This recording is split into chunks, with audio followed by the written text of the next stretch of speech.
As by your high imperial majesty I had in charge at my depart for France, as procurator to your excellence, to marry Princess Margaret for your grace, so in the famous ancient city tours, in presence of the kings of France and Sicily, the Dukes of Orleans, Calabar, Bretagne, and Alençon, 7 earls, 12 barons, and 20 reverend bishops, I have performed my task and was espoused, and humbly now, upon my bended knee, in sight of England and her lordly peers, deliver up my title in the Queen to your most gracious hands, that are the substance of that great shadow I did represent, the happiest gift that ever Marquess gave, the fairest Queen that ever King received. Suffolk, arise. Welcome, Queen Margaret. I can express no kinder sign of love than this kind kiss. O Lord, that lends me life, lend me a heart replete with thankfulness. For thou hast given me in this beauteous face a world of earthly blessings to my soul, if sympathy of love unite our thoughts. Great King of England, and my gracious lord, the mutual conference that my mind hath had, by day, by night, waking and in my dreams, in courtly company or at my beads, with you, mine alder-leafest sovereign, makes me the bolder to salute my king with ruder terms, such as my wit affords, and overjoy of heart doth minister. Her sight did ravish, but her grace in speech, her words yclad with wisdom's majesty, makes me from wondering fall to weeping joys. Such is the fullness of my heart's content. Lords, with one cheerful voice welcome my love. Long live Queen Margaret, England's happiness. We thank you all. My Lord Protector, so it please your grace, here are the articles of contracted peace between our sovereign and the French King Charles for 18 months, concluded by consent. Imprimis, it is agreed between the French King Charles and William de la Pole, Marquess of Suffolk, ambassador for Henry, King of England, that the said Henry shall espouse the Lady Margaret, daughter unto Rainier, King of Naples, Sicilia, and Jerusalem, and crown her Queen of England ere the 30th of May next ensuing. Item, that the Duchy of Anjou and the County of Maine shall be released and delivered to the King, her father. Uncle, how now? Pardon me, gracious lord, some sudden qualm hath struck me at the heart, and dimmed mine eyes, that I can read no further. Uncle of Winchester, I pray, read on. Item, it is further agreed between them that the Duchess of Anjou and Maine shall be released and delivered over to the King her father, and she sent over of the King of England's own proper cost and charges, without having any dowry. They please us well. Lord Marquess, kneel down. We here create thee the first Duke of Suffolk, and gird thee with the sword. Cousin of York, we here discharge your grace from being regent to the parts of France till term of 18 months be full expired. Thanks, Uncle Winchester, Gloucester, York, Buckingham, Somerset, Salisbury, and Warwick. We thank you all for the great favour done in entertainment to my princely queen. Come, let us in, and with all speed provide to see her coronation be performed.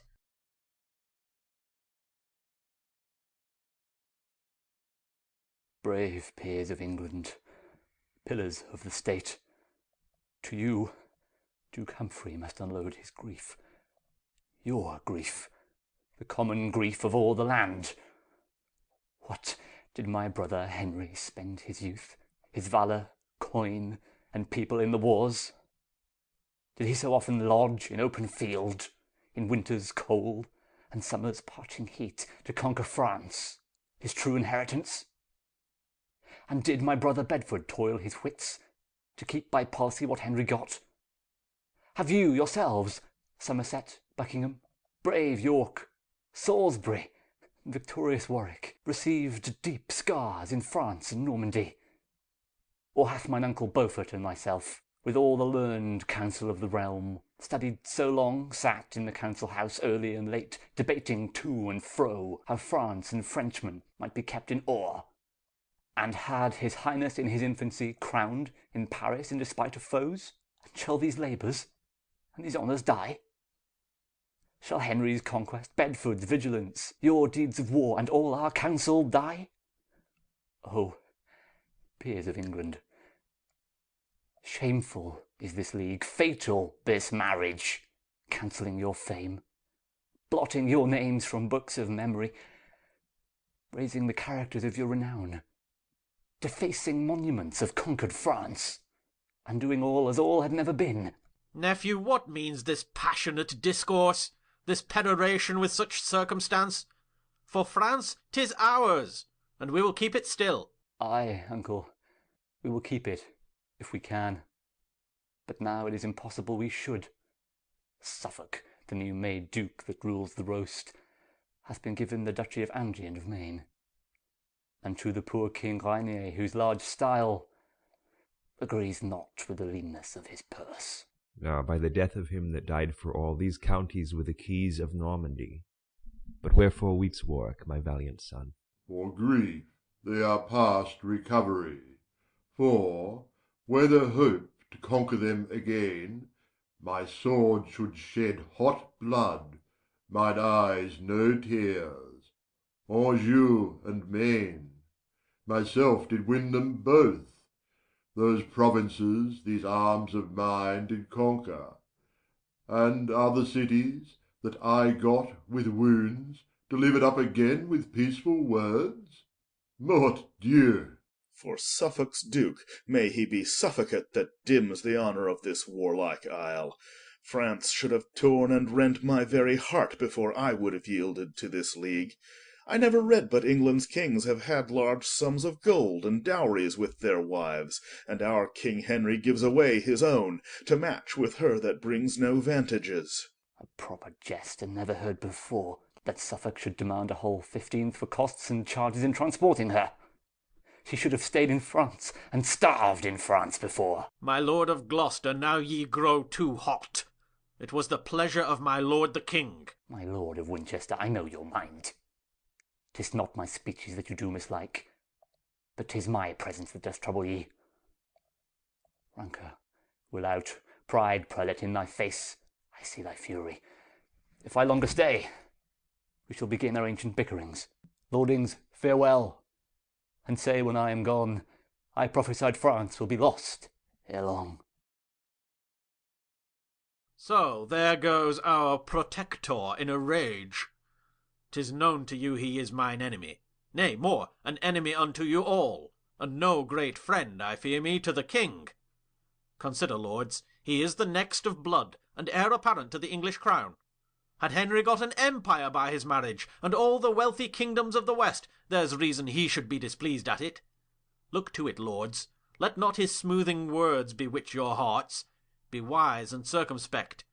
What though the common people favour him, calling him Humphrey, the good Duke of Gloucester, clapping their hands and crying with loud voice, Jees you maintain your royal excellence, with God preserve the good Duke Humphrey? I fear me, lords, for all this flattering gloss, he will be found a dangerous protector. Why should he then protect our sovereign, he being of age to govern himself? Cousin of Somerset, join you with me, and all together with the Duke of Suffolk we'll quickly hoist Duke Humphrey from his seat. This weighty business will not brook delay. I'll to the Duke of Suffolk presently. Cousin of Buckingham, though Humphrey's pride and greatness of his place be grief to us, yet let us watch the haughty Cardinal. His insolence is more intolerable than all the princes in the land beside. If Gloucester be displaced, he'll be protector. Or thou or I, Somerset, will be protector, despite Duke Humphrey or the Cardinal. Pride went before, ambition follows him. While these do labour for their own preferment, behoves it us to labour for the realm. I never saw but Humphrey Duke of Gloucester did bear him like a noble gentleman. Oft have I seen the haughty Cardinal, more like a soldier than a man of the church, as stout and proud as he were lord of all, swear like a ruffian, and demean himself, unlike the ruler of a commonweal. Warwick, my son, the comfort of my age, thy deeds, thy plainness, and thy housekeeping hath won the greatest favour of the commons, excepting none but good Duke Humphrey.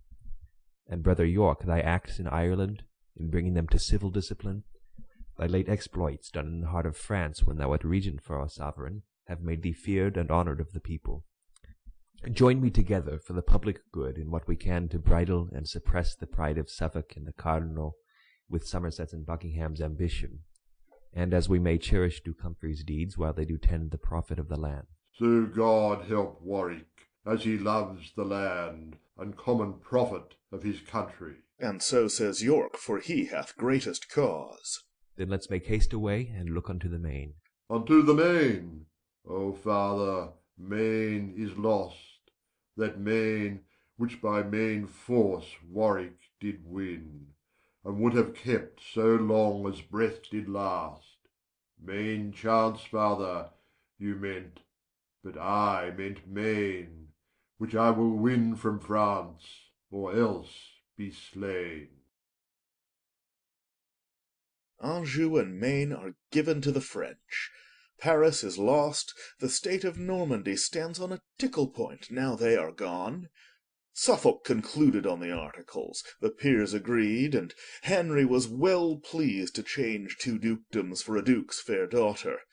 I cannot blame them all. What is to them? 'Tis thine they give away, and not their own.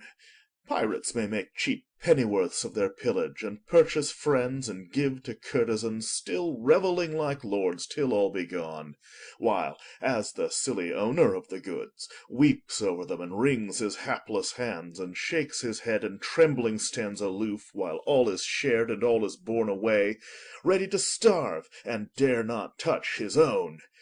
So York must sit and fret and bite his tongue, while his own lands are bargained for and sold.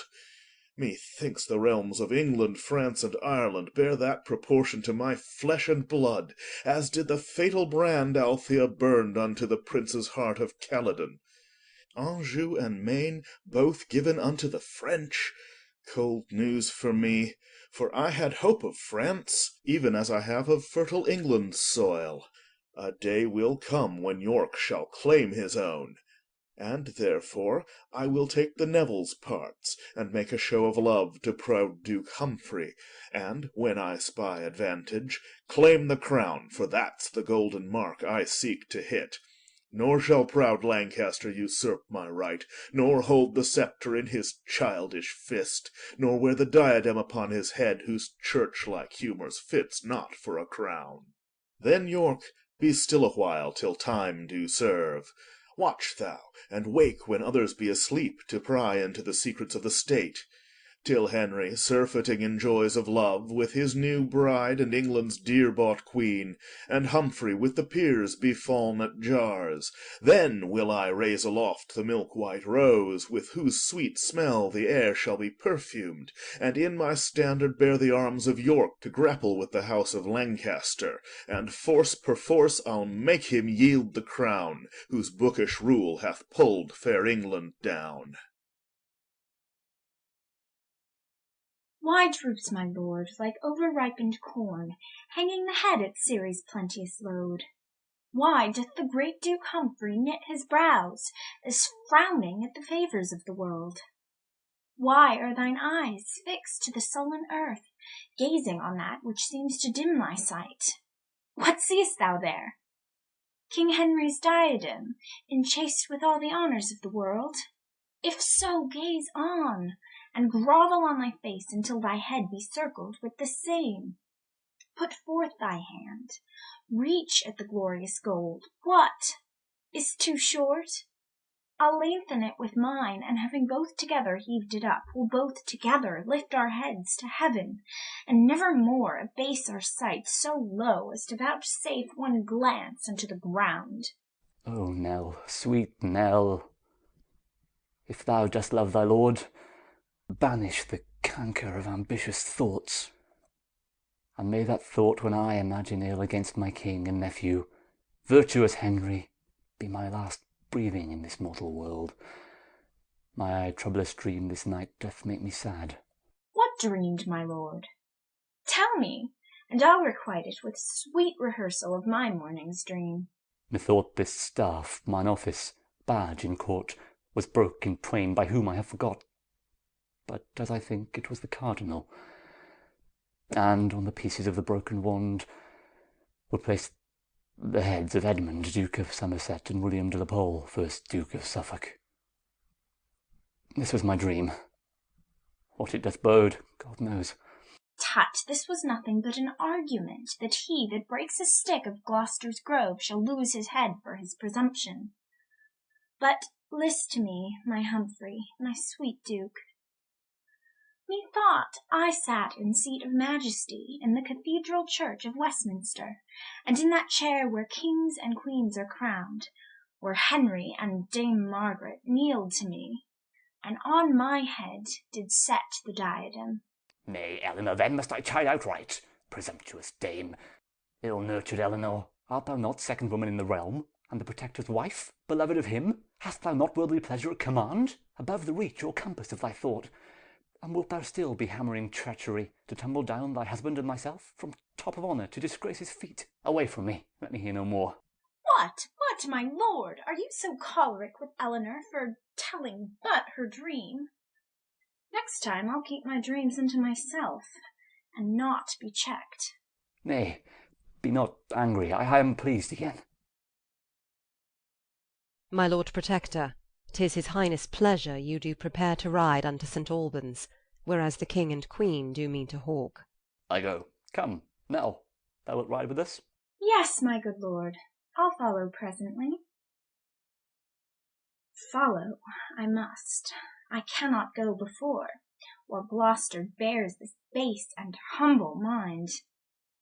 Were I a man, a duke, and next of blood, I would remove these tedious stumbling blocks, and smooth my way upon their headless necks.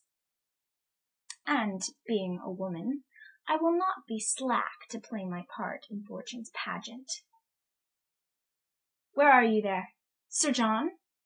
Nay, fear not, man, we are alone. There's none but thee and I. Jesus preserve your royal majesty. What say'st thou? Majesty, I am but grace. But by the grace of God and Hume's advice, your grace's title shall be multiplied. What say'st thou, man? Hast thou as yet conferred with Margery Jourdain, the cunning witch, with Roger Bolingbroke, the conjurer? And will they undertake to do me good? This they have promised to show your highness a spirit raised from depth of underground, that shall make answer to such questions as by your grace shall be propounded him. It is enough. I'll think upon the questions. When from St. Albans we do make return, we'll see these things effected to the full. Here, Hume, take this reward. Make a merry, man, with thy confederates in this weighty cause. Hume must make merry with the Duchess's gold, marry and shall. But how now, Sir John Hume? Seal up your lips and give no words but mum. The business asketh silent secrecy. Dame Eleanor gives gold to bring the witch. Gold cannot come amiss, were she a devil. Yet have I gold flies from another coast. I dare not say from the rich Cardinal, and from the great and new-made Duke of Suffolk, yet I do find it so. For to be plain, they, knowing Dame Eleanor's aspiring humour, have hired me to undermine the Duchess, and buzz these conjurations in her brain. They say a crafty knave does need no broker, yet am I Suffolk and the Cardinal's broker? Hume, if you take not heed, you shall go near to call them both a pair of crafty knaves. Well, so it stands, and thus I fear at last Hume's knavery will be the Duchess's wreck, and her attainder will be Humphrey's fall. Sort how it will, I shall have gold for all. My masters, let's stand close. My Lord Protector will come this way by and by, and then we may deliver our supplications in the quill.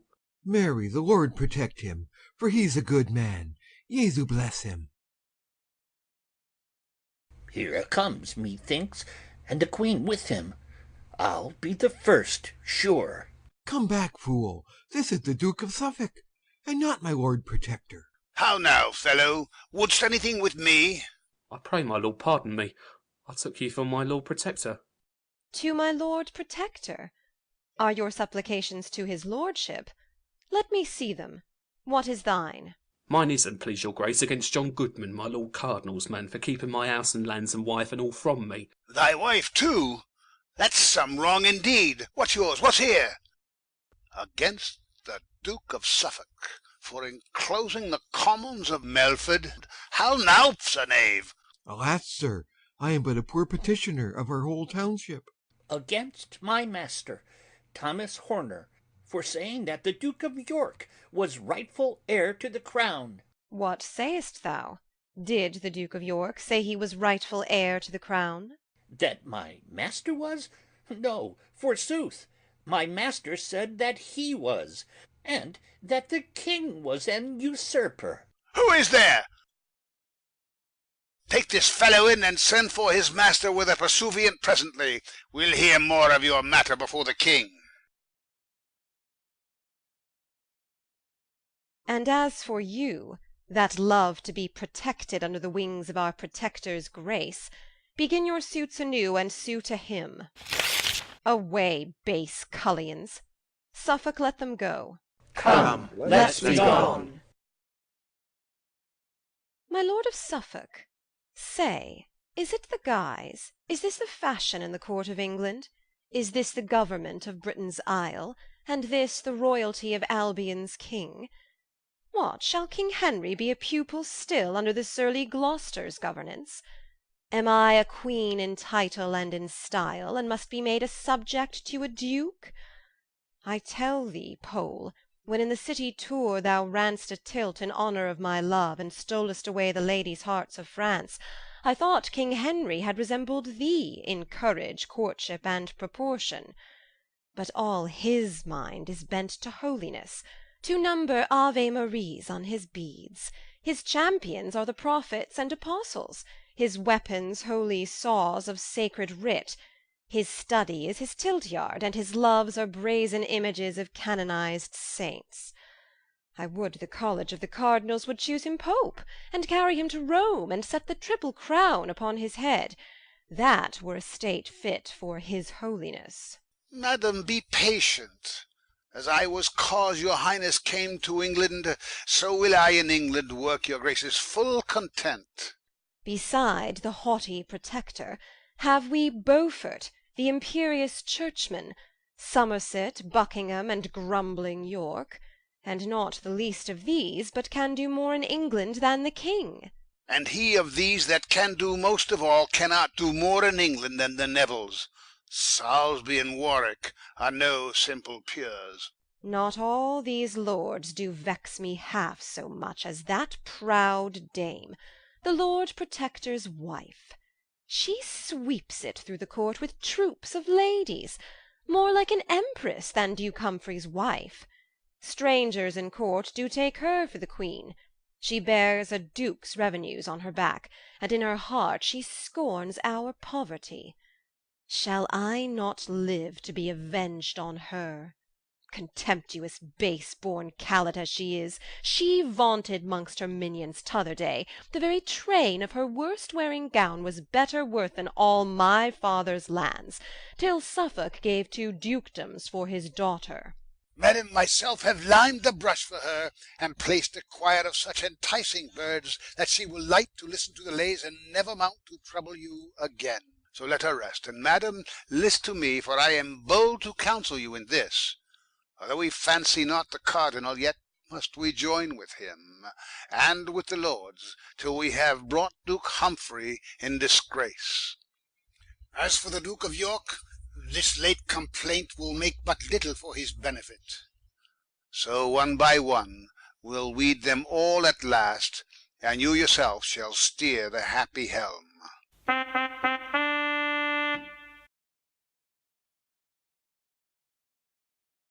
For my part, noble lords, I care not which, or Somerset or York, all's one to me.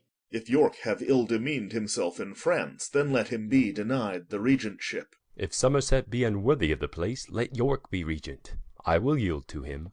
Whether your grace be worthy, yea or no, dispute not that. York is the worthier. Ambitious Warwick, let thy betters speak. The cardinal's not my better in the field. All in this presence are thy betters, Warwick. Warwick may live to be the best of all. Peace, son, and show some reason, Buckingham, why Somerset should be preferred in this. Because the king, forsooth, will have it so. Madam, the king is old enough himself to give his censure. These are no women's matters. If he be old enough, what needs your grace to be protector of his excellence? Madam, I am protector of the realm, and at his pleasure will resign my place. Resign it, then, and leave thine insolence. Since thou wert king, as who is king but thou, the commonwealth hath daily run to wreck. The Dauphin hath prevailed beyond the seas, and all the peers and nobles of the realm have been as bondmen to thy sovereignty. The commons hast thou racked. The clergy's bags are lank and lean with thy extortions. Thy sumptuous buildings and thy wife's attire have cost a mass of public treasury. Thy cruelty in execution upon offenders hath exceeded law, and left thee to the mercy of the law. The sale of offices and towns in France, if they were known, as the suspect is great, would make thee quickly hop without thy head.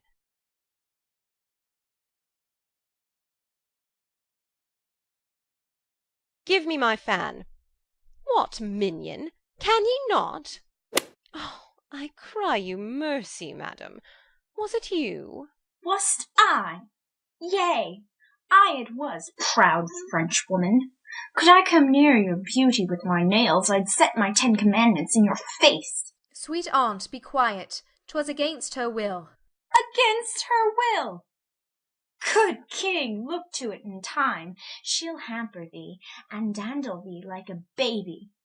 Though in this place most master wear no breeches, she shall not strike Dame Eleanor unrevenged.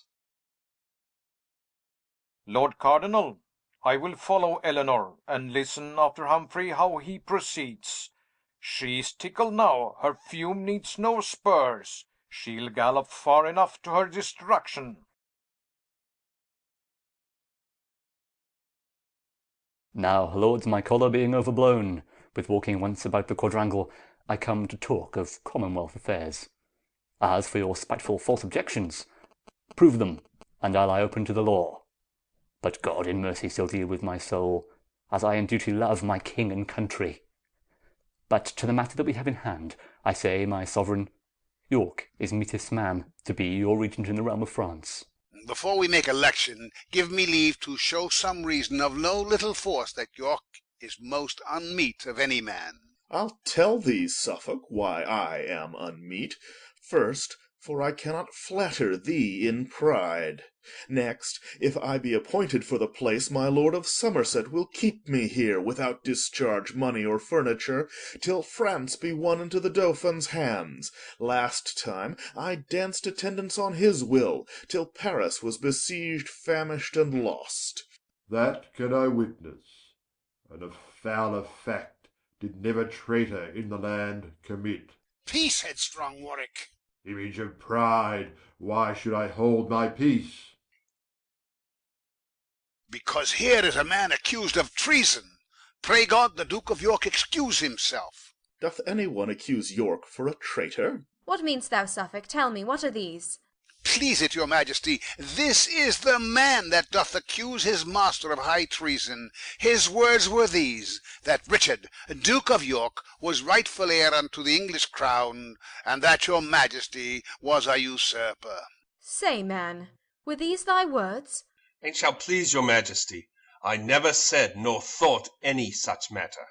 God is my witness, I am falsely accused by the villain. By these 10 bones, my lords, he did speak them to me in the garret one night, as we were scouring my Lord of York's armour.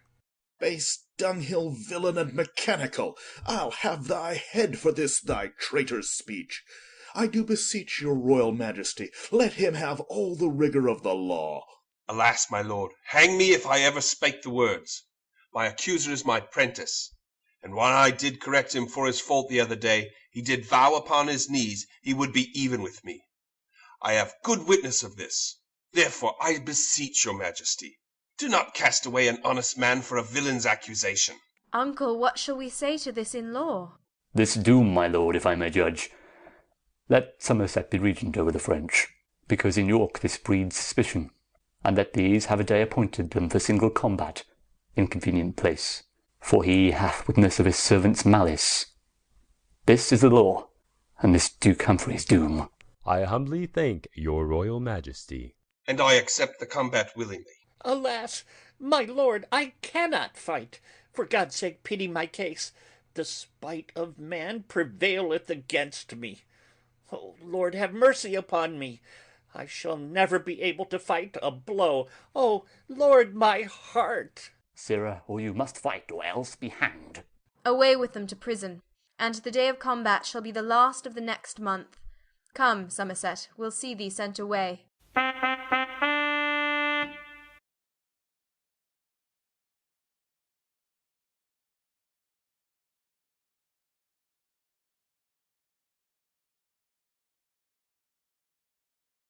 Come, my masters, the Duchess, I tell you, expects performance of your promises. Master Hume, we are therefore provided.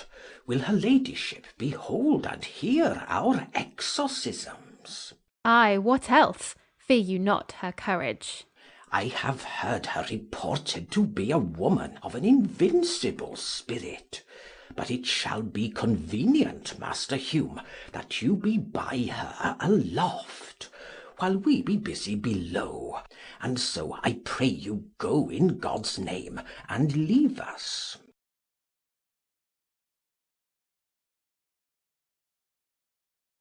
Mother Jourdain, be you prostrate and grovel on the earth. John Southwell, read you, and let us to our work. Well said, my masters, and welcome all. To this gear, the sooner the better. Patience, good lady. Wizards know their times. Deep night, dark night, the silent of the night. The time of night when Troy was set on fire, the time when screech owls cry, and bandogs howl, and spirits walk, and ghosts break up their graves. That time best fits the work we have in hand. Madam, sit you and fear not. Whom we raise, we will make fast within a hallowed verge. Conjurot. Adsum. As mirth, by the eternal God, whose name and power thou trembles that, answer that I shall ask. For till thou speak, thou shalt not pass from hence. Ask what thou wilt. That I had said and done. First of the king, what shall of him become? The Duke yet lives that Henry shall depose. Let him outlive and die a violent death. What fates await the Duke of Suffolk? By water shall he die and take his end. What shall befall the Duke of Somerset? Let him shun castles. Safer shall he be upon the sandy plains than where castles mounted stand.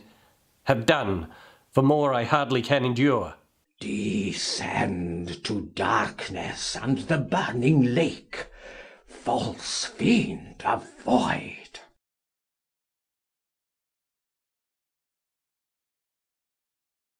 Lay hands upon these traitors and their trash. Beldam, I think we watched you at an inch. What, madam, are you there? The king and commonweal are deeply indebted for this piece of pains. My lord protector will, I doubt it not, see you well guerdoned for these good deserts. Not half so bad as thine to England's king, injurious duke, that threatest where there's no cause. True, madam, none at all. What call you this? Away with them, let them be clapped up close, and kept asunder. You, madam, shall with us. Stafford, take her to thee. We'll see your trinkets here all forthcoming. All away. Lord Buckingham, methinks you watched her well. A pretty plot, well chosen to build upon. Now, pray, my lord, let's see the devil's writ. What have we here? The Duke yet lives that Henry shall depose, but him outlive and die a violent death. Why, this is just Io te iacida Romanos vincere posse. Well, to the rest. Tell me what fate awaits the Duke of Suffolk. By water shall he die and take his end. What shall betide the Duke of Somerset? Let him shun castles. Safer shall he be upon the sandy plains than where castles mounted stand. Come, come, my lords, these oracles are hardly attained and hardly understood. The king is now in progress towards St. Albans, with him the husband of this lovely lady. Thither go these news, as fast as horse can carry them. A sorry breakfast for my lord protector. Your grace shall give me leave, my lord of York, to be the post in hope of his reward. At your pleasure, my good lord. Who's within there, ho? Invite my lords of Salisbury and Warwick to sup with me tomorrow night. Away.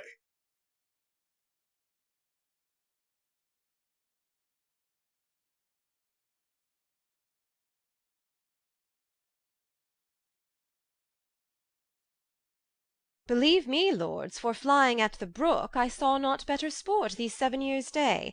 Yet, by your leave, the wind was very high, and 10 to 1 old Joan had not gone out. But what a point, my lord, your falcon made, and what a pitch she flew above the rest, to see how God in all his creatures works. Yea, man and birds are fain of climbing high. No marvel, and it like your majesty, my lord protector's hawks do tower so well. They know their master loves to be aloft, and bears his thoughts above his falcon's pitch. My lord, 'tis but a base ignoble mind that mounts no higher than a bird can soar. I thought as much. He would be above the clouds. Ay, my lord Cardinal, how think you by that? Were it not good your grace could fly to heaven? The treasury of everlasting joy. Thy heaven is on earth. Thine eyes and thoughts beat on a crown, the treasure of thy heart.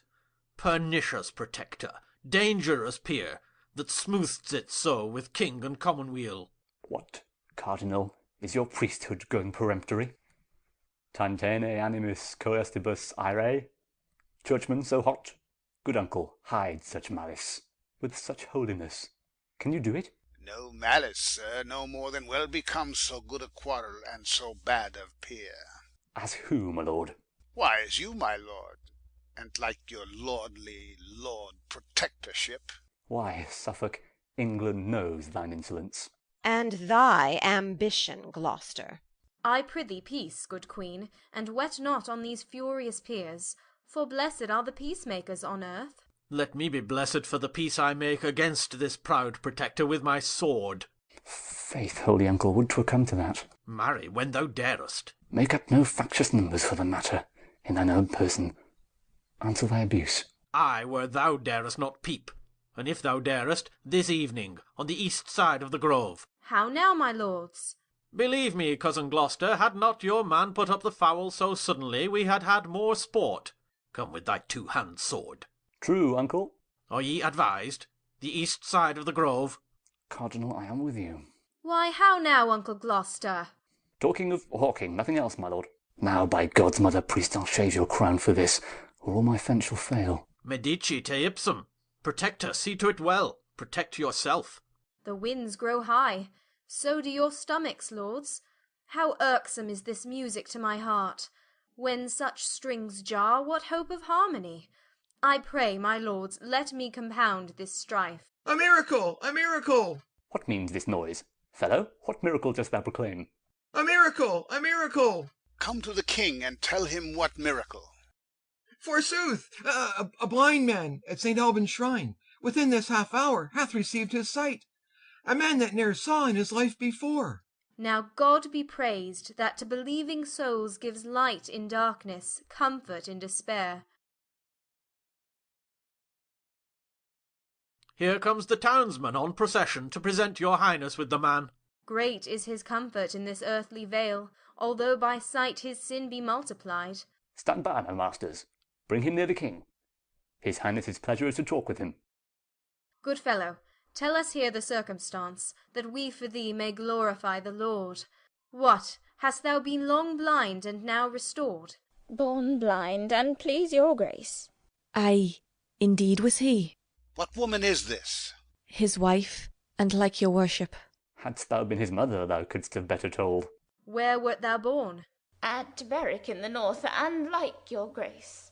Poor soul, God's goodness hath been great to thee. Let never day nor night unhallowed pass, but still remember what the Lord hath done. Tell me, good fellow, camest thou here by chance, or of devotion to this holy shrine? God knows, of pure devotion, of being called 100 times and oftener in my sleep. By good Saint Alban, who said, Simcox, come, offer at my shrine, and I will help thee. Most true, forsooth, and many time and oft myself have heard a voice to call him so. What, art thou lame? Aye, God Almighty help me. How camest thou so? A fall off of a tree. A plum tree, master. How long hast thou been blind? Born so, master. What, and wouldst climb a tree? But that in all my life, when I was a youth. Too true, and bought his climbing very dear. Mass, thou lov'st plums well, thou wouldst venture so. Alas, good master, my wife desired some damsons, and made me climb with danger of my life. A subtle knave, but yet it shall not serve. Let me see thine eyes. Wink now. Now open them. In my opinion, yet thou seest not well. Yes, master, clear as day, I thank God and Saint Alban. Sayest thou me so? What colour is this cloak of? Red, master, red as blood. Why, that's well said. What colour is this gown of? Black, forsooth, coal black as jet. Why then, thou know'st what colour jet is of? And yet, I think, jet did he never see. But cloaks and gowns before this day are many. Never before this day in all his life. Tell me, sirrah, what's my name? Alas, master, I know not. What's his name? I know not. Nor his?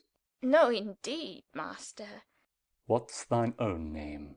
Saunter Simcox, and if it please you, master. Then, Saunter, sit there, the lyingest knave in Christendom. If thou hadst been born blind, thou mightest as well have known all our names, as thus to name the several colours we do wear. Sight may distinguish of colours, but suddenly to nominate them all, it is impossible. My lords, St. Alban here hath done a miracle. And would ye not think his cunning to be great, that could restore this cripple to his legs again? Oh, master, that if you could. My masters of St. Albans, have ye not beadles in your town, and things called whips? Yes, my lord, if it please your grace. Then send for one presently. Sir, go fetch the beadle hither straight. Now, fetch me a stool hither by and by. Now, sirrah, if you mean to save yourself from whipping, leap me over this stool and run away. Alas, master, I'm not able to stand alone. You go about to torture me in vain.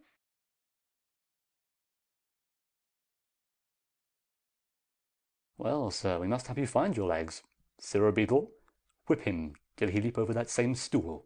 I will, my lord. Come on, sirrah, off with your doublet, quickly. Alas, master, what shall I do? I'm not able to stand. A miracle! A miracle! O God, seest thou this, and bearest so long?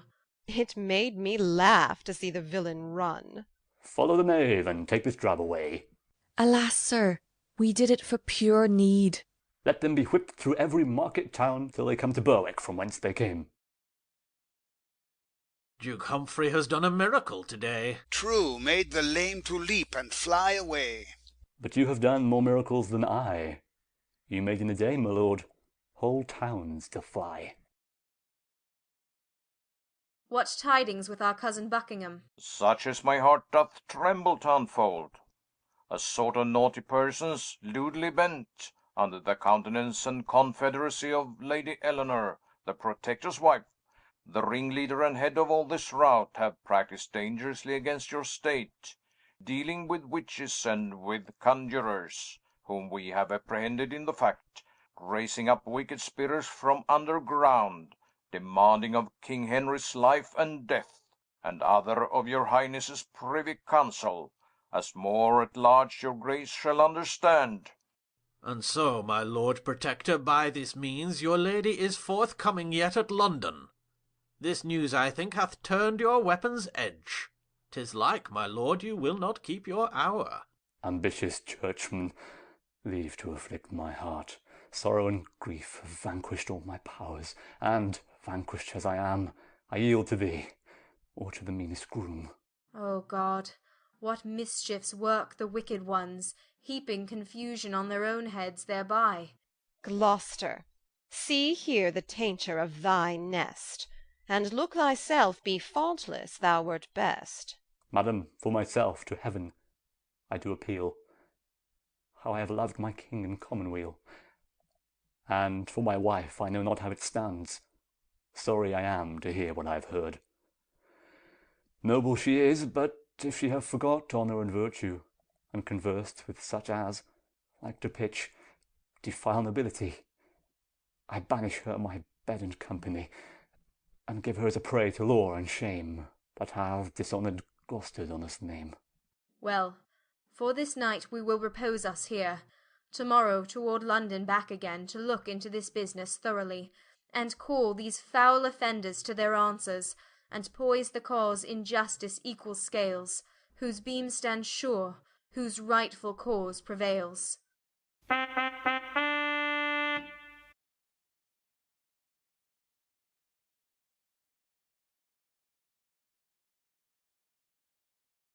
Now, my good lords of Salisbury and Warwick, our simple supper ended, give me leave in this close walk to satisfy myself in craving your opinion of my title, which is infallible, to England's crown. My lord, I long to hear it at full. Sweet York, begin, and if thy claim be good, the Nevilles are thy subjects to command. Then thus: Edward the Third, my lords, had 7 sons. The first, Edward the Black Prince, Prince of Wales; the second, William of Hatfield; and the third, Lionel, Duke of Clarence, next to whom was John of Gaunt, the Duke of Lancaster; the fifth was Edmund Langley, Duke of York; the sixth was Thomas of Woodstock, Duke of Gloucester; William of Windsor was the seventh and last. Edward the Black Prince died before his father, and left behind him Richard his only son, who, after Edward the Third's death, reigned as king, till Henry Bolingbroke, Duke of Lancaster, the eldest son and heir of John of Gaunt, crowned by the name of Henry the Fourth, seized on the realm, deposed the rightful king, sent his poor queen to France, from whence she came, and him to Pomfret, where, as you all know, harmless Richard was murdered traitorously. Father, the Duke hath told the truth. Thus got the house of Lancaster the crown, which now they hold by force and not by right, for Richard, the first son's heir, being dead, the issue of the next son should have reigned. But William of Hatfield died without an heir. The third son, Duke of Clarence, from whose line I claimed the crown, had issue, Philippe a daughter, who married Edmund Mortimer, Earl of March. Edmund had issue, Roger, Earl of March. Roger had issue, Edmund, Anne, and Eleanor. This Edmund, in the reign of Bolingbroke, as I have read, laid claim unto the crown, and but for Owen Glendower had been king, who kept him in captivity till he died. But to the rest. His eldest sister, Anne, my mother, being heir unto the crown, married Richard Earl of Cambridge, who was son to Edmund Langley, Edward the Third's fifth son. By her I claim the kingdom. She was heir to Roger Earl of March, who was the son of Edmund Mortimer, who married Philippe, sole daughter unto Lionel, Duke of Clarence. So, if the issue of the elder son succeed before the younger, I am king. What plain proceeding is more plain than this? Henry doth claim the crown from John of Gaunt, the fourth son. York claims it from the third. Till Lionel's issue fails, his should not reign. It fails not yet, but flourishes in thee and in thy sons. fair slips of such a stock. Then, Father Salisbury, kneel we together, and in this private plot be we the first that shall salute our rightful sovereign, with honour of his birthright to the crown. Long live our sovereign Richard, England's king. We thank you, lords. But I am not your king till I be crowned, and that my sword be stained with heart-blood of the house of Lancaster. And that's not suddenly to be performed, but with advice and silent secrecy. Do you as I do in these dangerous days. Wink at the Duke of Suffolk's insolence, at Beaufort's pride, at Somerset's ambition, at Buckingham and all the crew of them, till they have snared the shepherd of the flock, that virtuous prince, the good Duke Humphrey. 'Tis that they seek, and they, in seeking that, shall find their deaths, if York can prophesy. My lord, break we off. We know your mind at full. My heart assures me that the Earl of Warwick shall one day make the Duke of York a king. And, Neville, this I do assure myself: Richard shall live to make the Earl of Warwick the greatest man in England but the king.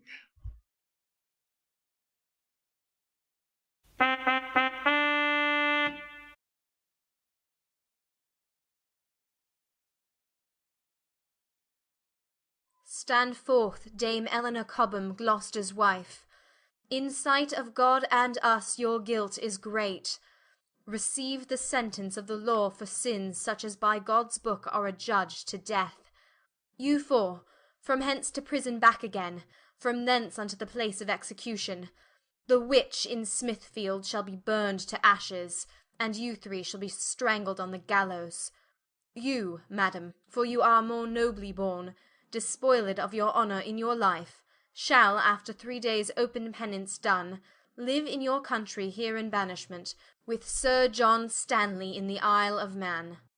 Welcome is banishment. Welcome were my death. Eleanor, the law you seest hath judged thee. I cannot justify who the law condemns. Mine eyes are full of tears, my heart of grief. Ah, Humphrey, this dishonour in thine age will bring my head with sorrow to the ground. I beseech thy majesty, give me leave to go. Sorrow would solace, and mine age would ease. Stay, Humphrey, Duke of Gloucester. Ere thou go, give up thy staff. Henry will to himself protector be, and God shall be my hope, my stay, my guide, and lantern to my feet. And go in peace, Humphrey, no less beloved than when thou wert protector to thy king. I see no reason why a king of years should be to be protected like a child. God and King Henry govern England's realm. Give up your staff, sir, and the king his realm. My staff. Here, noble Henry, is my staff. As willingly do I the same resign, as ere thy father Henry made it mine. And even as willingly at thy feet I leave it, as others would ambitiously receive it. Farewell, good king. When I am dead and gone, may honourable peace attend thy throne. Why, now is Henry king, and Margaret queen, and Humphrey Duke of Gloucester scarce himself, that bears so shrewd a maim. 2 pulls at once, his lady banished, and a limb lopped off. This staff of honour wrought, there let it stand where it best fits to be, in Henry's hand. Thus droops this lofty pine and hangs his sprays. Thus Eleanor's pride dies in her youngest days. Lords, let him go. Please it your majesty, this is the day appointed for the combat, and ready are the appellant and defendant, the armourer and his man, to enter the lists. So please your highness to behold the fight. Ay, good my lord, for purposely therefore left I the court, to see this quarrel tried. O God's name, see the lists and all things fit. Here let them end it, and God defend the right. I never saw a fellow worse bested or more afraid to fight than is the appellant, the servant of this armourer, my lords.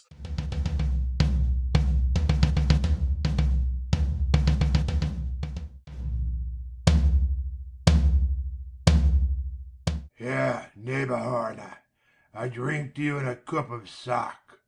And fear not, neighbour, you shall do well enough. And here, neighbour, here's a cup of charnico.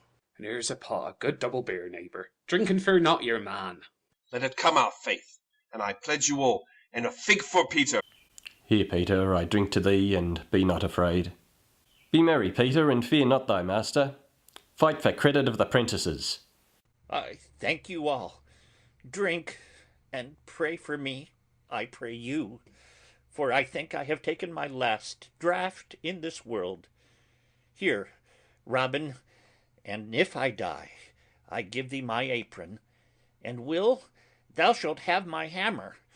And here, Tom, take all the money that I have. Oh, Lord, bless me, I pray God, for I am never able to deal with my master. He hath learnt me so much fence already. Come, leave your drinking and fall to blows. Sirrah, what's thy name? Peter, forsooth. Peter, what more? Thump? Thump. Then see thou thump thy master well. Masters, I have come hither as it were upon my man's instigation, to prove him a knave, and myself an honest man. And touching the Duke of York, I will take my death. I never meant him any ill, nor the king, nor the queen, and therefore, Peter, have at thee with a downright blow. Dispatch, this knave's tongue begins to double. Sound trumpets, alarum to the combatants.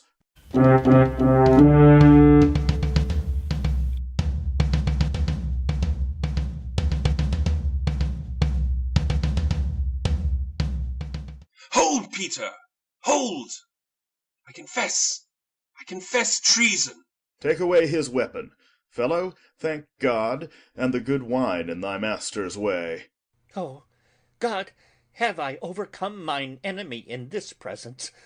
Oh, Peter, thou hast prevailed in right. Go, take hence that traitor from our sight. For his death we do perceive his guilt, and God in justice hath revealed to us the truth and innocence of this poor fellow, which he had thought to have murdered wrongfully. Come, fellow, follow us for thy reward.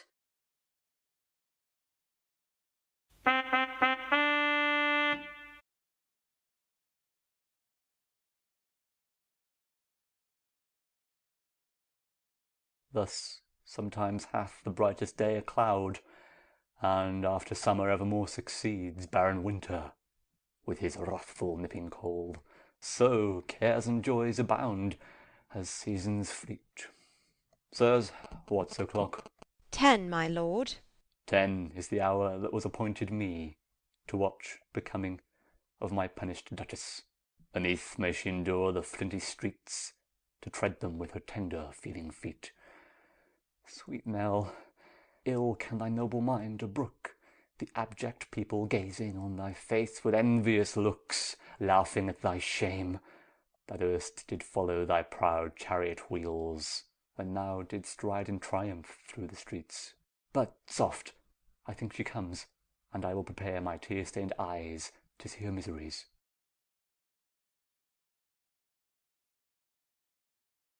So please, your grace, we'll take her from the sheriff.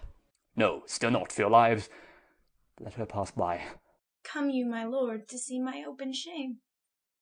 Now thou dost penance too. Look how they gaze. See how the giddy multitude do point and nod their heads and throw their eyes on thee. Ah, Gloucester, hide thee from their hateful looks, and in thy closet pent up rue my shame, and ban thine enemies, both mine and thine. Be patient, gentle Nell. Forget this grief. Ah, Gloucester, teach me to forget myself. For whilst I think I am thy married wife, and thou a prince, protector of this land, methinks I should not thus be led along, mailed up in shame, with papers at my back, and followed with a rabble that rejoice to see my tears and hear my deep fet groans. The ruthless flint doth cut my tender feet, and when I start the envious people laugh, and bid me be advised how I tread. Ah, Humphrey, can I bear this shameful yoke? Trust thou that ere I'll look upon the world, or count them happy that enjoy the sun. No, dark shall be my light, and night my day. To think upon my pomp shall be my hell. Sometime I'll say, I am Duke Humphrey's wife, and he a prince and ruler of the land. Yet so he ruled, and such a prince he was, as he stood by, whilst I, his forlorn Duchess, was made a wonder and a pointing stock to every idle rascal follower. But be thou mild, and blush not at my shame, nor stir at nothing, till the axe of death hang over thee, as, sure, it shortly will. For Suffolk, he that can do all in all with her that hateth thee, and hates us all, and York, and impious Beaufort, that false priest, have all limed bushes to betray thy wings. And fly thou how thou canst, they'll tangle thee. But fear not thou until thy foot be snared, nor never seek prevention of thy foes. Ah, Nell, forbear, thou aim'st all awry. I must offend before I be attainted. And had I 20 times so many foes, and each of them had 20 times their power, all these could not procure me any scathe, so long as I am loyal, true, and crimeless. Wouldst have me rescue thee from this reproach? Why, yet thy scandal were not wiped away, but I in danger for the breach of law. Thy greatest help is quiet, gentle Nell. I pray thee, sort thy heart to patience.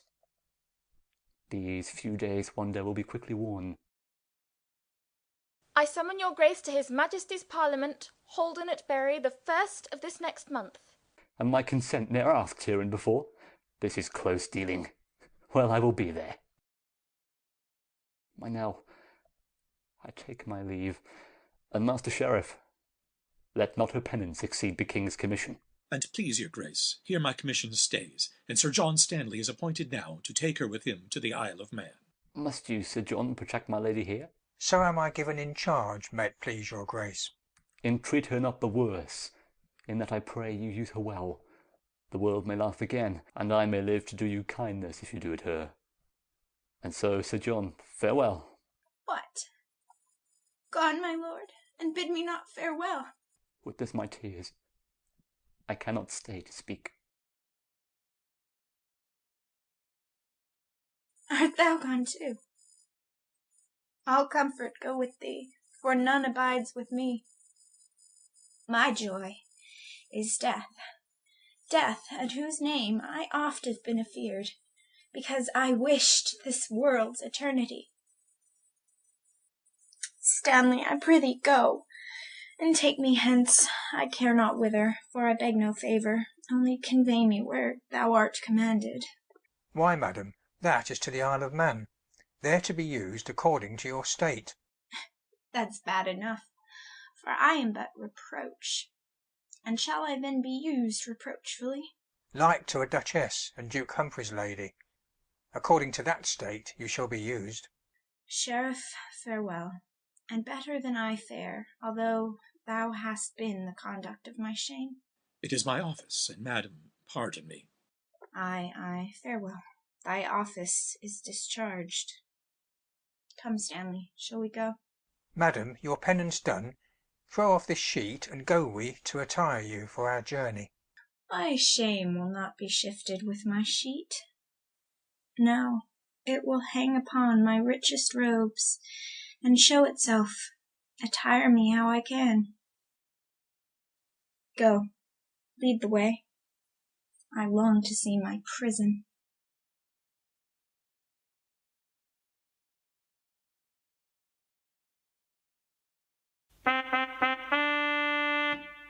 I muse my Lord of Gloucester is not come. 'Tis not his wont to be the hindmost man, whate'er occasion keeps him from us now. Can you not see? Or will ye not observe the strangeness of his altered countenance?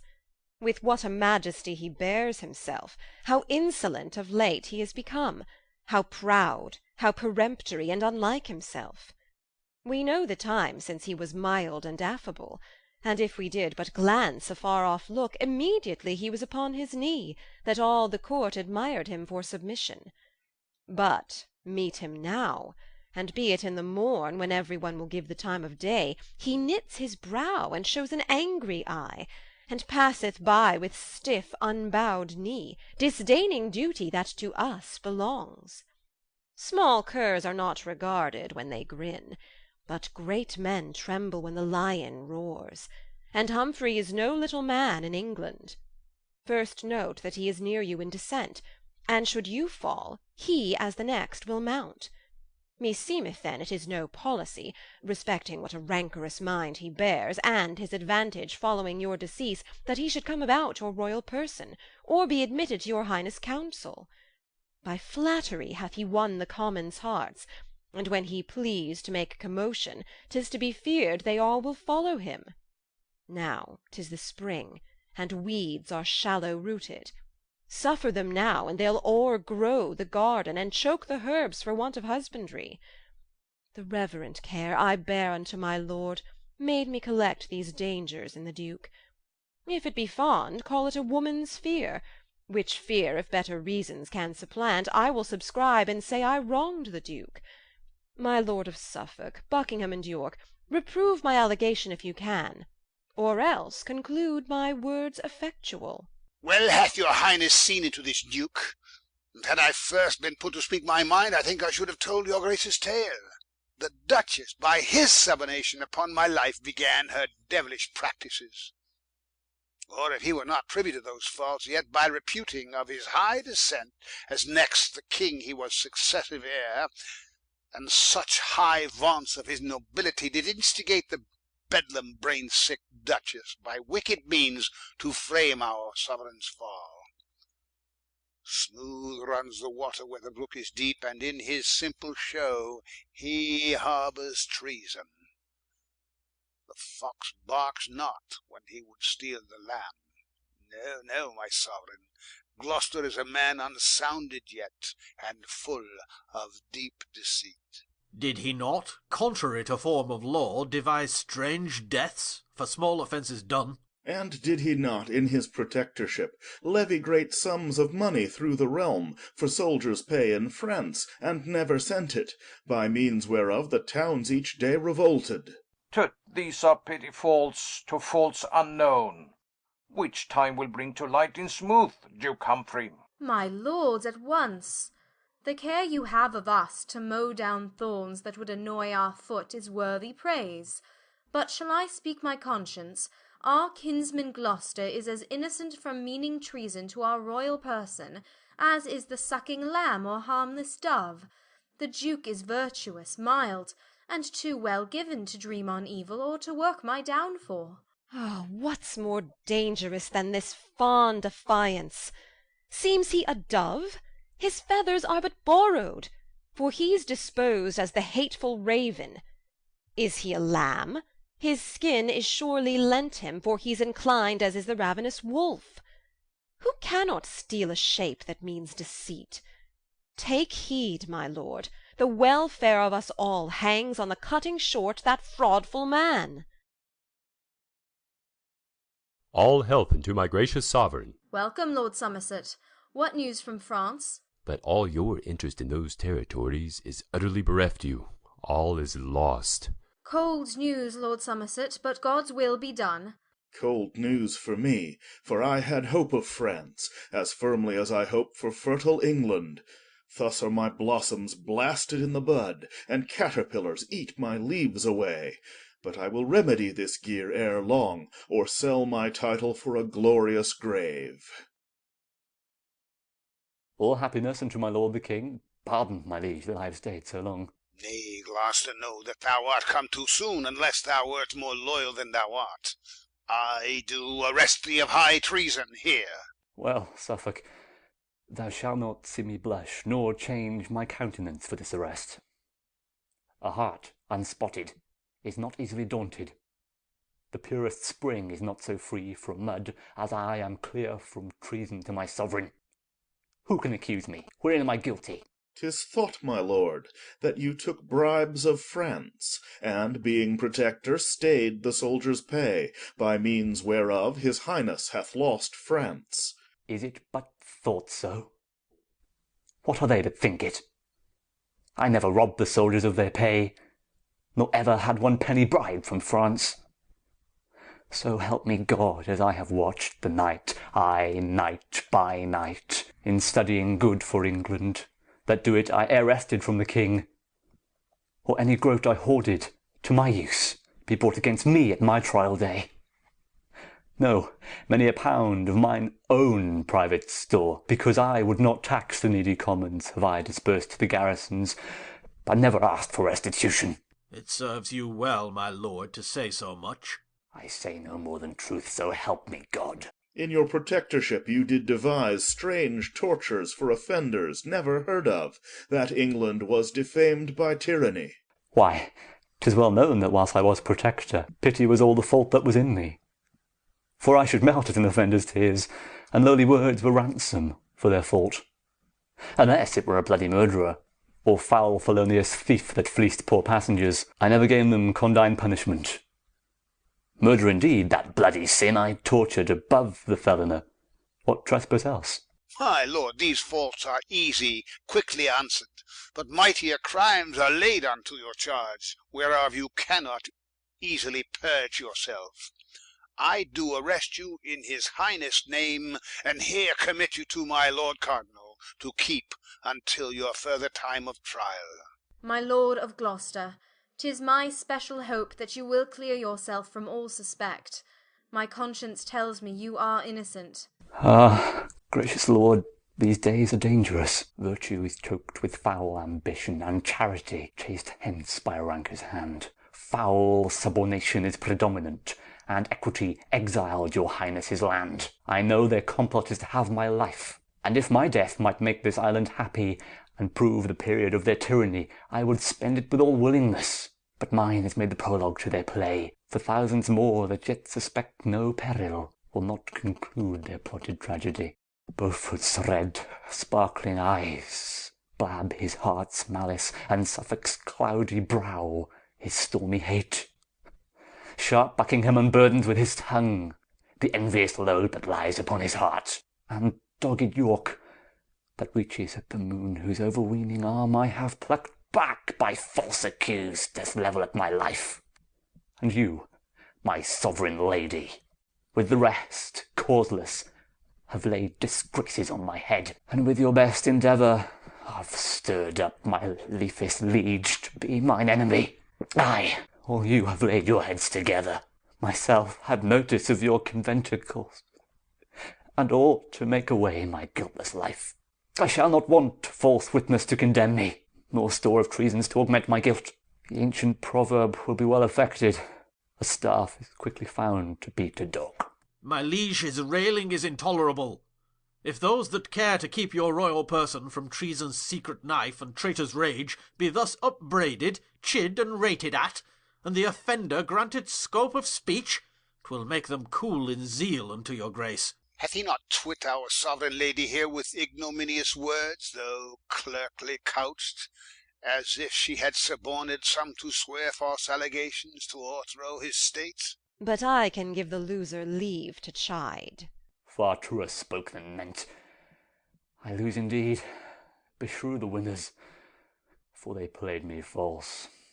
And well such losers may have leave to speak. He'll wrest the sense and hold us here all day. Lord Cardinal, he is your prisoner. Sirs, take away the Duke, and guard him sure.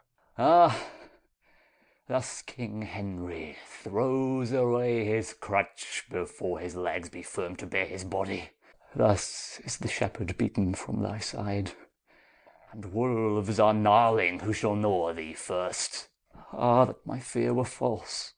Ah, that it were! For, good King Henry, thy decay I fear.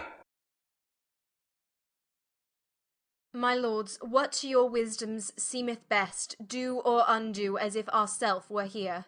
What? Will your highness leave the Parliament? Ay, Margaret, my heart is drowned with grief, whose flood begins to flow within mine eyes, my body round engirt with misery, for what's more miserable than discontent? Ah, Uncle Humphrey, in thy face I see the map of honour, truth, and loyalty. And yet, good Humphrey, is the hour to come, that ere I proved thee false, or fear'd thy faith. What lowring star now envies thy estate, that these great lords, and Margaret our Queen, do seek subversion of thy harmless life? Thou never didst them wrong, nor no man wrong. And as the butcher takes away the calf, and binds the wretch, and beats it when it strays, bearing it to the bloody slaughter-house, even so remorseless have they borne him hence. And as the dam runs lowing up and down, looking the way her harmless young one went, and can do naught but wail her darling's loss, even so myself bewails good Gloucester's case, with sad unhelpful tears, and with dimmed eyes look after him, and cannot do him good. So mighty are his vowed enemies. His fortunes I will weep, and twixt each groan say, who's a traitor? Gloucester he is none. Free lords, cold snow melts with the sun's hot beams. Henry, my lord, is cold in great affairs, too full of foolish pity, and Gloucester's show beguiles him as the mournful crocodile with sorrow snares relenting passengers, or as the snake rolled in a flowering bank with shining chequered slough doth sting a child that for the beauty thinks it excellent. Believe me, lords, were none more wise than I, and yet herein I judge mine own wit good, this Gloucester should be quickly rid the world, to rid us of the fear we have of him. That he should die is worthy policy, but yet we want a colour for his death. 'Tis meet he be condemned by course of law. But in my mind that were no policy. The king will labour still to save his life, the commons haply rise to save his life. Yet we have but trivial argument more than mistrust, that shows him worthy death. So that by this you would not have him die? Ah, York, no man alive so fain as I. 'Tis York that hath more reason for his death. But my lord Cardinal, and you, my lord of Suffolk, say as you think, and speak it from your souls. Were't not all one, an empty eagle were set to guard the chicken from a hungry kite, as place Duke Humphrey for the king's protector? So the poor chicken should be sure of death. Madam, 'tis true. And were't not madness then to make the fox surveyor of the fold, who, being accused a crafty murderer, his guilt should be but idly posted over, because his purpose is not executed? No, let him die in that he is a fox, by nature proved an enemy to the flock, before his chaps be stained with crimson blood, as Humphrey proved by reasons to my liege. And do not stand on quillets how to slay him, be it by gins, by snares, by subtlety, sleeping or waking, 'tis no matter how, so he be dead. For that 'tis good deceit, which mates him first, that first intends deceit. Thrice noble Suffolk, 'tis resolutely spoke. Not resolute, except so much were done. For things are often spoke and seldom meant. But that my heart accordeth with my tongue, seeing the deed is meritorious, and to preserve my sovereign from his foe, say but the word, and I will be his priest. But I would have him dead, my lord of Suffolk, ere you can take due orders for a priest. Say you consent, and censure well the deed, and I'll provide his executioner. I tender so the safety of my liege. Here is my hand, the deed is worthy doing. And so say I. And I. And now we three have spoke it, it skills not greatly who impugns our doom. Great lords, from Ireland am I come amain, to signify that rebels there are up, and put the Englishmen unto the sword. Send succours, lords, and stop the rage betime, before the wound do grew uncurable, for, being green, there is great hope of help. A breach that craves a quick expedient stop. What counsel give you in this weighty cause? That Somerset be sent as regent thither. 'Tis meet that lucky ruler be employed. Witness the fortune he hath had in France. If York, with all his far-fet policy, had been the regent there instead of me, he never would have stayed in France so long. No, not to lose it all, as thou hast done. I rather would have lost my life betimes than bring a burthen of dishonour home by staying there so long till all were lost. Show me one scar charactered on thy skin. Men's flesh preserved so whole do seldom win. Nay, then, this spark will prove a raging fire, if wind and fuel be brought to feed it with. No more, good York. Sweet Somerset, be still. Thy fortune, York, hadst thou been regent here, might happily have proved far worse than his. What, worse than naught? Nay, then, a shame take all. And in the number, thee that wishest shame. My Lord of York, try what your fortune is. The uncivil kerns of Ireland are in arms, and temper clay with blood of Englishmen. To Ireland will you lead a band of men, collected choicely, from each county some, and try your hap against the Irishmen? I will, my lord, so please his majesty. Why, our authority is his consent, and what we do establish he confirms. Then, noble York, take thou this task in hand. I am content. Provide me soldiers, lords, whiles I take order for mine own affairs. A charge, Lord York, that I will see performed. But now return we to the false Duke Humphrey. No more of him, for I will deal with him that henceforth he shall trouble us no more. And so break off. The day is almost spent. Lord Suffolk, you and I must talk of that event. My lord of Suffolk, within 14 days at Bristol I expect my soldiers, for there I'll ship them all for Ireland. I'll see it truly done, my Lord of York. Now, York, or never, steel thy fearful thoughts, and change misdoubt to resolution. Be that thou hopest to be, or what thou art, resign to death. It is not worth the enjoying. Let pale-faced fear keep with the mean-born man, and find no harbour in a royal heart. Faster than springtime showers comes thought on thought, and not a thought but thinks on dignity. My brain, more busy than the labouring spider, weaves tedious snares to trap mine enemies. Well, nobles, well, 'tis politically done to send me packing with a host of men. I fear me you but warm the starved snake, who, cherished in your breasts, will sting your hearts. 'Twas men I lacked, and you will give them me. I take it kindly. And yet be well assured, you put sharp weapons in a madman's hands. Whiles I in Ireland nourish a mighty band, I will stir up in England some black storm, shall blow 10,000 souls to heaven or hell. And this fell tempest shall not cease to rage until the golden circuit on my head, like to the glorious sun's transparent beams, do calm the fury of this mad-bred flaw. And for a minister of my intent, I have seduced a headstrong Kentishman, John Cade of Ashford, to make commotion, as full well he can, under the title of John Mortimer. In Ireland have I seen this stubborn Cade oppose himself against a troop of kerns, and fought so long till that his thighs with darts were almost like a sharp-quilled porpentine. And, in the end being rescued, I have seen him caper upright like a wild Morisco, shaking the bloody darts, as he his bells. Full often, like a shag-haired crafty kern, hath he conversed with the enemy, and undiscovered come to me again, and given me notice of their villainies. Devil here shall be my substitute. For that John Mortimer, which now is dead, in face, in gait, in speech he doth resemble. By this I shall perceive the commons' mind, how they affect the house and claim of York. Say he be taken, racked and tortured, I know no pain they can inflict upon him will make him say I moved him to those arms. Say that he thrive, as 'tis great like he will. Why then, from Ireland come I with my strength, and reap the harvest which that rascal sowed. For Humphrey being dead, as he shall be, and Henry put apart, the next for me.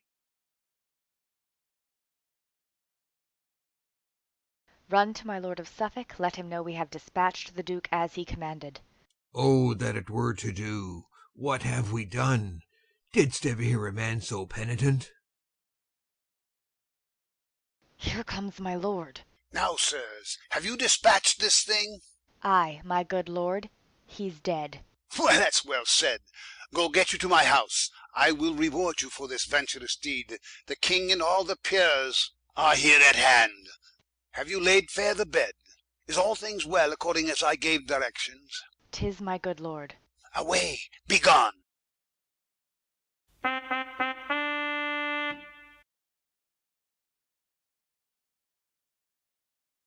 Go, call our uncle to our presence straight. Say we intend to try his grace today, if he be guilty, as 'tis published. I'll call him presently, my noble lord. Lords, take your places, and I pray you all proceed no straighter against our uncle Gloucester, than from true evidence of good esteem he be approved in practice culpable. God forbid any malice should prevail that faultless may condemn a nobleman. Pray God he may acquit him of suspicion. I thank thee, Meg. These words content me much. How now? Why look'st thou pale? Why tremblest thou? Where is our uncle? What's the matter, Suffolk? Dead in his bed, my lord. Gloucester is dead. Marry, God forfend. God's secret judgment. I did dream to-night the Duke was dumb and could not speak a word. How fares my lord? Help, lords, the king is dead. Rear up his body, wring him by the nose. Run, go, help, help! O Henry, ope thine eyes. He doth revive again, madam, be patient. O heavenly God! How fares my gracious lord? Comfort, my sovereign, gracious Henry, comfort. What, doth my lord of Suffolk comfort me? Came he right now to sing a raven's note, whose dismal tune bereft my vital powers? And thinks he that the chirping of a wren, by crying comfort from a hollow breast, can chase away the first conceived sound? Hide not thy poison with such sugared words. Lay not thy hands on me, forbear, I say. Their touch affrights me as a serpent's sting. Thou baleful messenger, out of my sight! Upon thy eyeballs murderous tyranny sits in grim majesty to fright the world. Look not upon me, for thine eyes are wounding. Yet do not go away. Come, basilisk, and kill the innocent gazer with thy sight. For in the shade of death I shall find joy, in life but double death now Gloucester's dead. Why do you rate my lord of Suffolk thus? Although the Duke was enemy to him, yet he most Christian-like laments his death. And for myself, foe as he was to me, might liquid tears, or heart-offending groans, or blood-consuming sighs recall his life, I would be blind with weeping, sick with groans, look pale as primrose with blood-drinking sighs, and all to have the noble Duke alive. What know I how the world may deem of me? For it is known we were but hollow friends. It may be judged I made the Duke away, so shall my name with slander's tongue be wounded, and princes' courts be filled with my reproach. This get I by his death, I me unhappy, to be a queen and crowned with infamy. Ah, woe is me for Gloucester, wretched man! Be woe for me, more wretched than he is. What, dost thou turn away and hide thy face? I am no loathsome leper. Look on me. What, art thou like the adder, waxen deaf? Be poisonous too, and kill thy forlorn queen. Is all thy comfort shut in Gloucester's tomb? Why then, Dame Margaret was ne'er thy joy. Erect his statue and worship it, and make my image but an alehouse sign. Was I for this, nigh wrecked upon the sea, and twice by awkward wind from England's bank drove back again unto my native clime? What boded this, but well forewarning wind did seem to say, seek not a scorpion's nest, nor set no footing on this unkind shore? What did I then, but cursed the gentle gusts, and he that loosed them forth their brazen caves, and bid them blow towards England's blessed shore, or turn our stern upon a dreadful rock, that Aeolus would not be a murderer, but left that hateful office unto thee? The pretty vaulting sea refused to drown me, knowing that thou wouldst have me drowned on shore, with tears as salt as sea, through thy unkindness. The splitting rocks cowered in the sinking sands, and would not dash me with their ragged sides, because thy flinty heart, more hard than they, might in thy palace perish Margaret. As far as I could ken thy chalky cliffs, when from thy shore the tempest beat us back, I stood upon the hatches in the storm, and when the dusky sky began to rob my earnest gaping sight of thy land's view, I took a costly jewel from my neck, a heart it was, bound in with diamonds, and threw it towards thy land. The sea received it, and so I wish thy body might my heart. And even with this I lost fair England's view, and bid mine eyes be packing with my heart, and called them blind and dusky spectacles, for losing ken of Albion's wished coast. How often have I tempted Suffolk's tongue, the agent of thy foul inconstancy, to sit and witch me, as Ascanius did, when he to madding Dido would unfold his father's acts commenced in burning Troy. Am I not witched like her, or thou not false like him? Ay me, I can no more. Die, Margaret, for Henry weeps that thou dost live so long.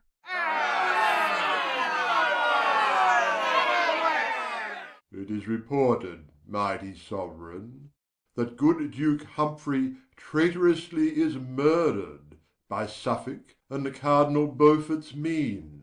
The commons, like an angry hive of bees that want their leader, scatter up and down, and care not who they sting in his revenge. Myself have calmed their spleenful mutiny, until they hear the order of his death. That he is dead, good Warwick, 'tis too true, but how he died, God knows, not Henry.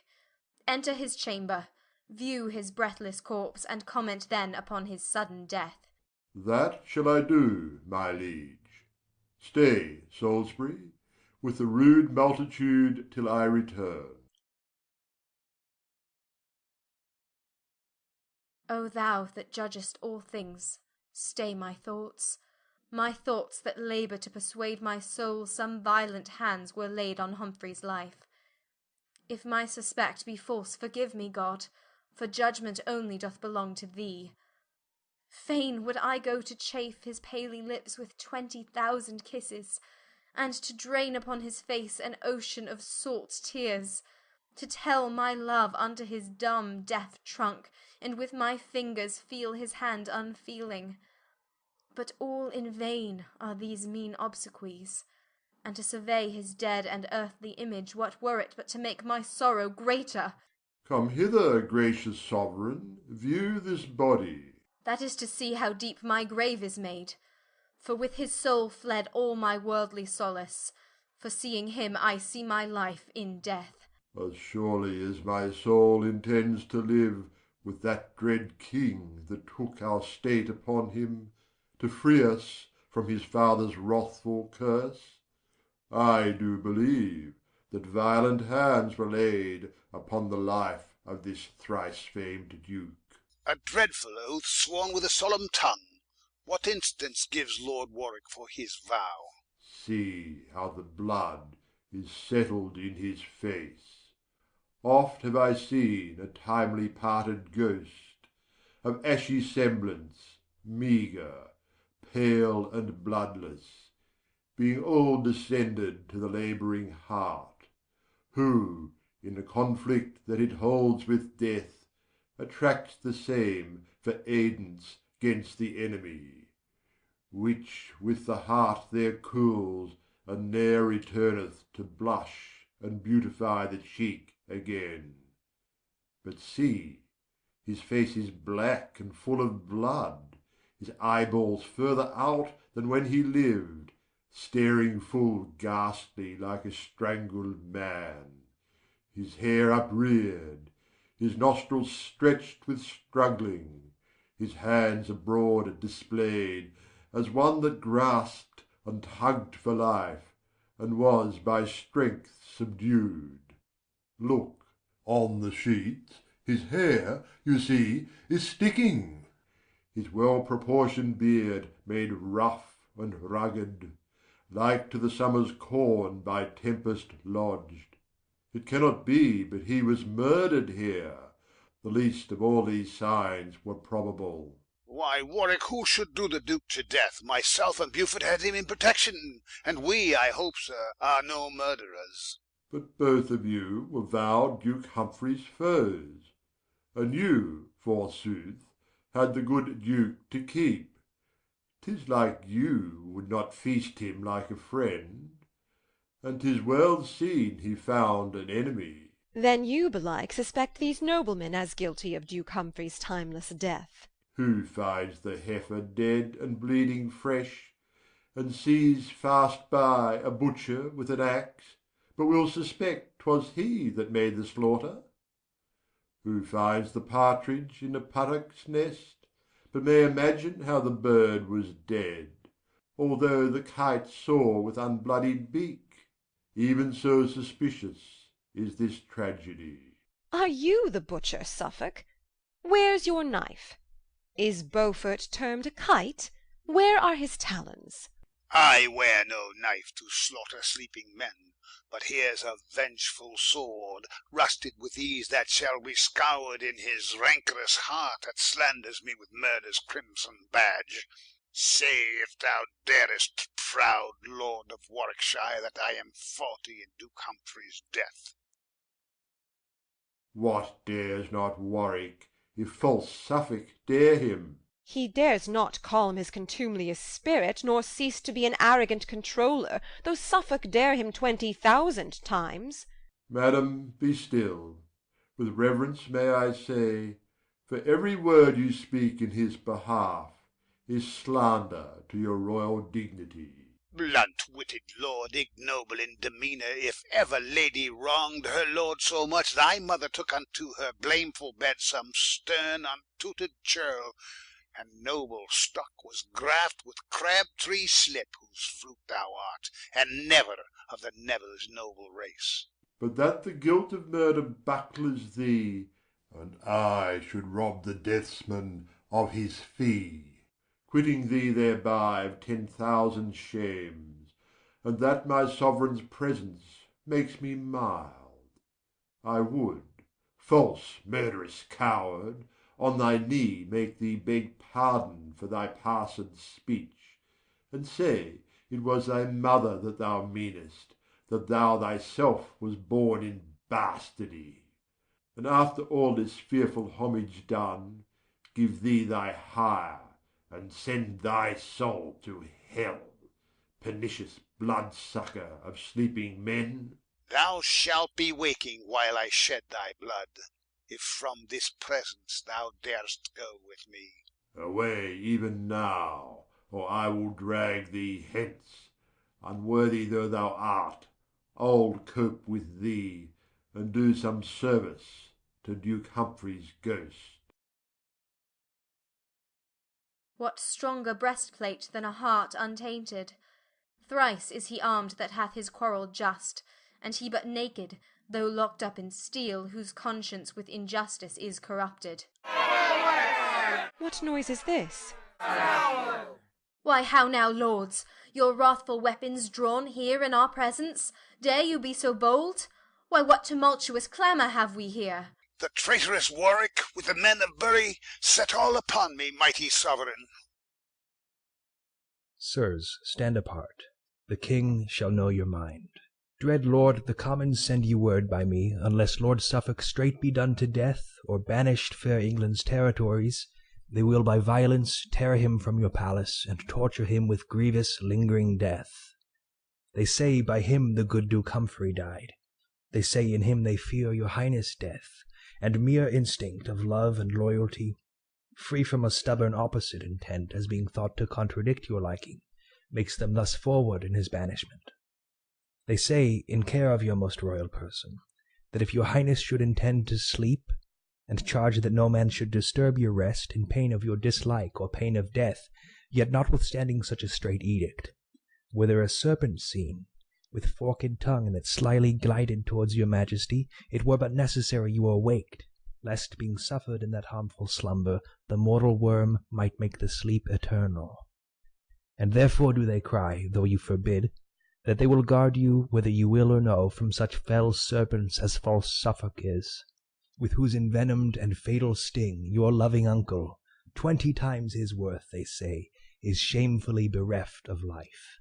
An answer from the king, my lord of Salisbury. 'Tis like the commons, rude, unpolished hinds, could send such message to their sovereign. But you, my lord, were glad to be employed to show how quaint an orator you are. But all the honour Salisbury hath won is that he was the Lord Ambassador sent from a sort of tinkers to the king. An answer from the king, or we will all break in. Go, Salisbury, and tell them all from me, I thank them for their tender loving care. And had I not been cited so by them, yet did I purpose as they do entreat. For sure my thoughts do hourly prophesy mischance unto my state by Suffolk's means. And therefore, by his majesty I swear, whose far unworthy deputy I am, he shall not breathe infection in this air but 3 days longer, on the pain of death. O Henry, let me plead for gentle Suffolk. Ungentle queen, to call him gentle Suffolk. No more I say. If thou dost plead for him, thou wilt but add increase unto my wrath. Had I but said, I would have kept my word, but when I swear, it is irrevocable. If after 3 days' space thou here beest found on any ground that I am ruler of, the world shall not be ransom for thy life. Come, Warwick, come, good Warwick, go with me. I have great matters to impart to thee. Chance and sorrow go along with you. Heart's discontent and sour affliction be playfellows to keep you company. There's 2 of you, the devil make a 3rd, and 3-fold vengeance tend upon your steps. Cease, gentle queen, these execrations, and let thy Suffolk take his heavy leave. Fie, coward woman and soft-hearted wretch, hast thou not spirit to curse thine enemy? A plague upon them! Wherefore should I curse them? Would curses kill, that doth the mandrake groan, I would invent as bitter-searching terms, as cursed, as harsh and horrible to hear, delivered strongly through my fixed teeth, with full as many signs of deadly hate, as lean-faced envy in her loathsome cave. My tongue should stumble in mine earnest words, mine eyes should sparkle like the beaten flint, mine hair be fixed on end as one distract. Aye, every joint should seem to curse and ban, and even now my burthened heart would break should I not curse them. Poison be their drink, gall, worse than gall, the daintiest that they taste, their sweetest shade a grove of cypress trees, their chiefest prospect murdering basilisks, their softest touch as smart as lizard's sting, their music frightful as the serpent's hiss, and boding screech owls make the concert full, all the foul terrors in dark-seated hell. Enough, sweet Suffolk, thou torment'st thyself. And these dread curses, like the sun gainst glass, or like an overcharged gun, recoil and turn the force of them upon thyself. You bade me ban, and will you bid me leave? Now, by the ground that I am banished from, well could I curse away a winter's night, though standing naked on a mountain top where biting cold would never let grass grow, and think it but a minute spent in sport. Oh, let me entreat thee cease. Give me thy hand, that I may dew it with my mournful tears, nor let the rain of heaven wet this place to wash away my woeful monuments. Oh, could this kiss be printed in thy hand, that thou mightst think upon these by the seal, through whom 1,000 sighs are breathed for thee. So get thee gone, that I may know my grief. 'Tis but surmised whilst thou art standing by, as one that surfeits thinking on a want. I will repeal thee, or be well assured adventure to be banished myself, and banished I am, if but from thee. Go, speak not to me, even now be gone. No, go not yet. Even thus 2 friends condemned embrace, and kiss, and take 10,000 leaves, loather 100 times to part than die. Yet now farewell, and farewell life with thee. Thus is poor Suffolk 10 times banished, once by the king, and 3 times thrice by thee. 'Tis not the land I care for, wert thou hence. A wilderness is populous enough, so Suffolk had thy heavenly company. For where thou art, there is the world itself, with every several pleasure in the world. And where thou art not, desolation. I can no more. Live thou to joy thy life, myself no joy in naught but that thou livest. Whither goes Vaux so fast? What news, I prithee? To signify unto his Majesty that Cardinal Beaufort is at point of death. For suddenly a grievous sickness took him, that makes him gasp and stare and catch the air, blaspheming God and cursing men on earth. Sometimes he talks as if Duke Humphrey's ghost were by his side. Sometime he calls the king, and whispers to his pillow as to him the secrets of his overcharged soul. And I'm sent to tell his Majesty that even now he cries aloud for him. Go, tell this heavy message to the king. Ay me, what is this world? What news are these? But wherefore grieve I at an hour's poor loss, omitting Suffolk's exile, my soul's treasure? Why only, Suffolk, mourn I not for thee, and with the southern clouds content in tears, theirs for the earth's increase, mine for my sorrows? Now get thee hence, the king thou know'st is coming. If thou be found by me, thou art but dead.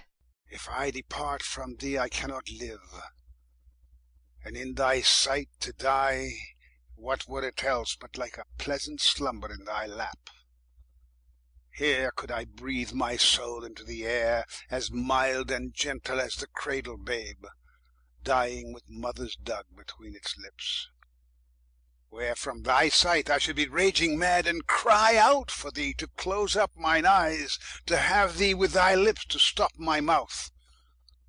So shouldst thou either turn my flying soul, or I should breathe it so into thy body, and then it lived in sweet Elysium. To die by thee were but to die in jest. From thee to die were torture more than death. Ah, let me stay, befall what may befall. Away, though parting be a fretful corrosive, it is applied to a deathful wound. To France, sweet Suffolk, let me hear from thee, for wheresoe'er thou art in this world's globe, I'll have an iris that shall find thee out. I go. And take my heart with thee. A jewel locked into the wofullest cask that ever did contain a thing of worth. Even as a splitted bark, so sunder we, this way fall I to death. This way for me.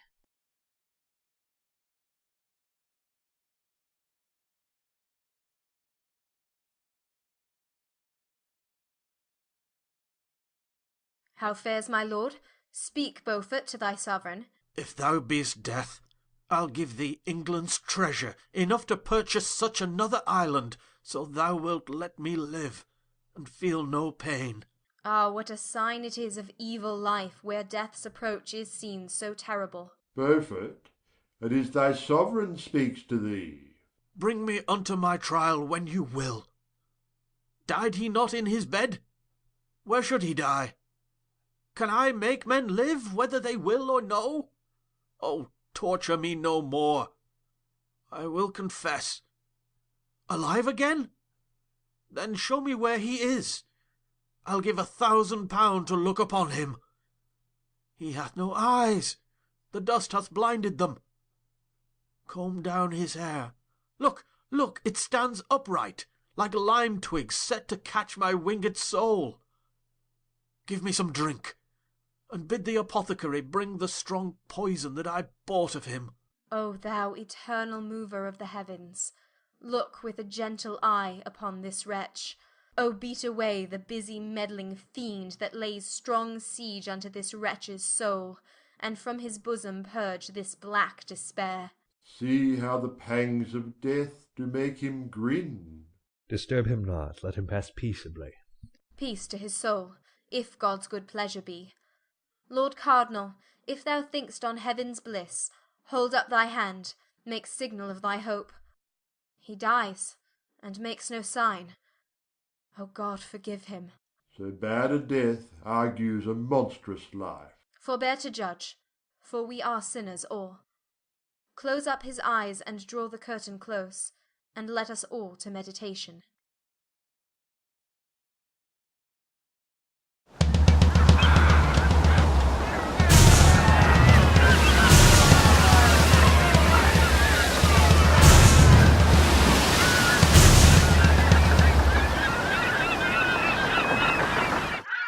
The gaudy blabbing and remorseful days crept into the bosom of the sea, and now loud howling wolves arouse the jades that drag the tragic melancholy night, who with their drowsy slow and flagging wings clip dead men's graves, and from their misty jaws breathe foul contagious darkness in the air. Therefore bring forth the soldiers of our prize, whilst our pinnace anchors in the Downs. Here shall they make their ransom on the sand, or with their blood stain this discoloured shore.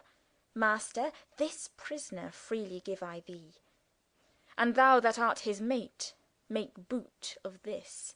The other, Walter Whitmore, is thy share. What is my ransom, master? Let me know. 1,000 crowns, or else lay down your head. What, think you much to pay 2,000 crowns, and bear the name and port of gentlemen? Cut both their villainous throats, for die you shall. The lives of those which we have lost in fight be counterpoised with such a petty sum. I'll give it, sir, and therefore spare my life. And so will I, and ride home for it straight. I lost my eye in laying the prize abroad, and therefore to revenge it shalt thou die. And so should these, if I might have my will. Be not so rash. Take ransom, let him live. Look on my gorge, I am a gentleman. Rate me at what thou wilt, thou shalt be paid. And so am I. My name is Walter Whitmore. How now? Why start'st thou? What? Doth death affright? Thy name affrights me, in whose sound is death. A cunning man did calculate my birth, and told me that by water I should die. Yet let not this make thee be bloody-minded. Thy name is Gaultier, being rightly sounded. Gaultier or Walter, which it is I care not. Never yet did base dishonour blur our name, but with our sword we wiped away the blot. Therefore, when merchant-like I sell revenge, broke be my sword, my arm torn and defaced, and I proclaimed a coward to the world. Stay, Whitmore, for thy prisoner is a prince, the Duke of Suffolk, William de la Pole. The Duke of Suffolk, muffled up in rags. Ay, but these rags are no part of the Duke. Jove sometimes went disguised, and why not I? But Jove was never slain, as thou shalt be. Obscure and lowly swain, King Henry's blood, the honourable blood of Lancaster, must not be shed by such a jaded groom. Hast thou not kissed thy hand and held my stirrup? Bareheaded plodded by my footcloth mule, and thought thee happy when I shook my head? How often hast thou waited at my cup, fed from my trencher, kneeled down at the board when I have feasted with Queen Margaret? Remember it, and let it make thee crestfallen. Ay, and allay this thy abortive pride, how in our voiding lobby hast thou stood and duly waited for my coming forth. This hand of mine hath writ in thy behalf, and therefore shall it charm thy riotous tongue. Speak, Captain. Shall I stab the forlorn swain? First, let my words stab him as he hath me. Base slave, thy words are blunt, and so art thou. Convey him hence, and on our longboat side strike off his head. Thou darest not, for thy own. Pole. Pole! Ay, kennel, puddle, sink, whose filth and dirt troubles the silver spring where England drinks. Now will I dam up this thy yawning mouth, for swallowing the treasures of the realm. Thy lips that kissed the Queen shall sweep the ground, and thou that smilest at good Duke Humphrey's death, against the senseless winds shall grin in vain, who in contempt shall hiss thee again. And wedded be thou to the hags of hell for daring to affy a mighty lord unto the daughter of a worthless king, having neither subject, wealth, nor diadem. By devilish policy art thou grown great, and like ambitious Scylla, overgorged with gobbets of thy mother's bleeding heart. By thee Anjou and Maine were sold to France. The false revolting Normans thoroughly disdain to call us lord, and Picardy hath slain their governors, surprised our forts, and sent the ragged soldiers wounded home.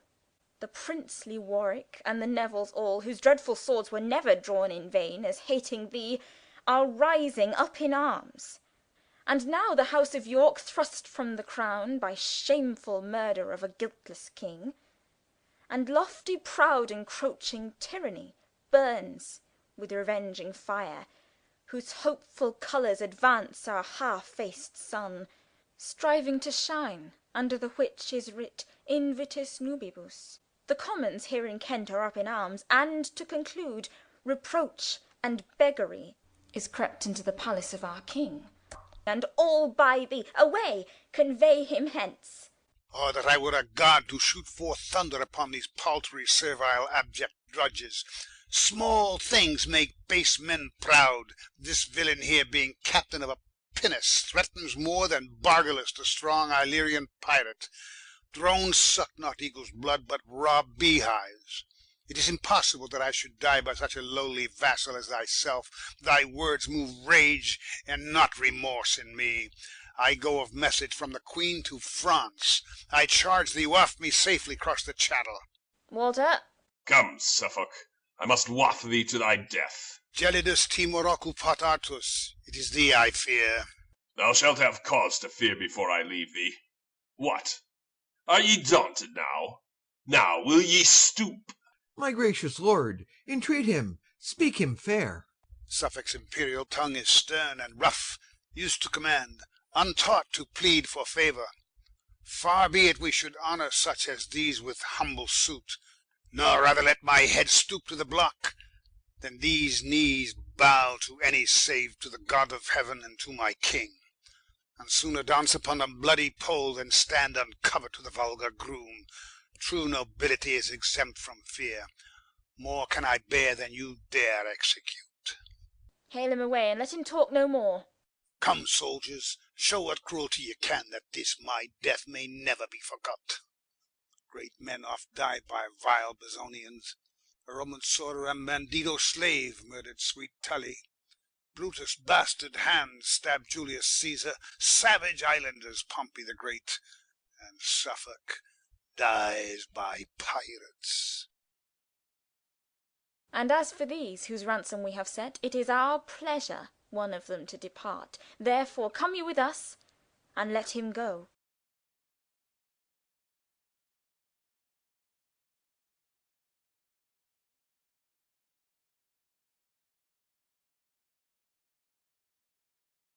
There let his head and lifeless body lie, until the Queen his mistress bury it. O barbarous and bloody spectacle! His body will I bear unto the king. If he revenge it not, yet will his friends. So will the Queen, that living held him dear.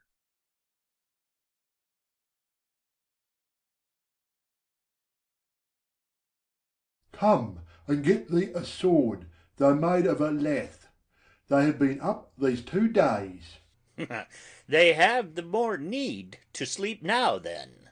I tell thee, Jack Cade the clothier means to dress the Commonwealth, and turn it, and set a new nap upon it. So he had need, for 'tis threadbare.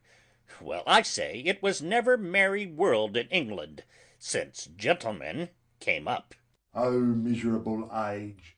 Virtue is not regarded in handicraftsmen. The nobility think scorn to go in leather aprons. Nay more, the king's council are no good workmen. True, and yet it is said, labour in thy vocation, which is as much to say as, let the magistrates be labouring men, and therefore should we be magistrates. Thou hast hit it, for there's no better sign of a brave mind than a hard hand. I see them, I see them. There's Best's son, the tanner of Wiggum. He shall have the skin of our enemies to make dog's leather of. And Dick the butcher. Then is sin struck down like an ox, and iniquity's throat cut like a calf. And Smith the weaver. Argo, their thread of life is spun. Come, come, let's fall in with them.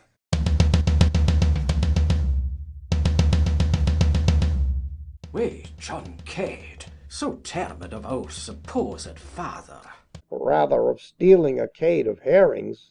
For our enemies shall fall before us, inspired with the spirit of putting down kings and princes. Command silence. Silence? Me father was a Mortimer. He was an honest man and a good bricklayer. Me mother a Plantagenet. I knew her well. She was a midwife. Me wife descended of the Lacys. Was indeed, a pedlar's daughter, and sold many laces. But now of late, notable to travel with her furred pack, she washes bucks here at home. Therefore am I of an honourable house. Ay, by my faith the field is honourable, and there was he born under a hedge, for his father had never a house but the cage. Valiant I am. Must needs, for beggary is valiant.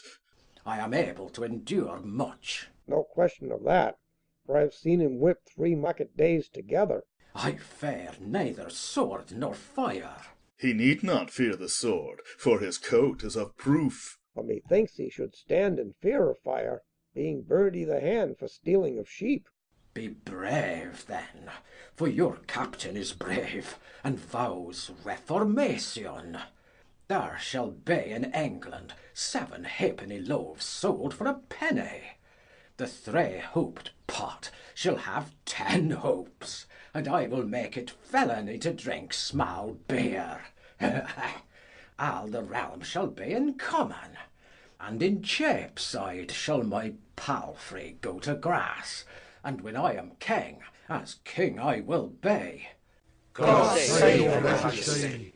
I thank you, good people. There shall be no money.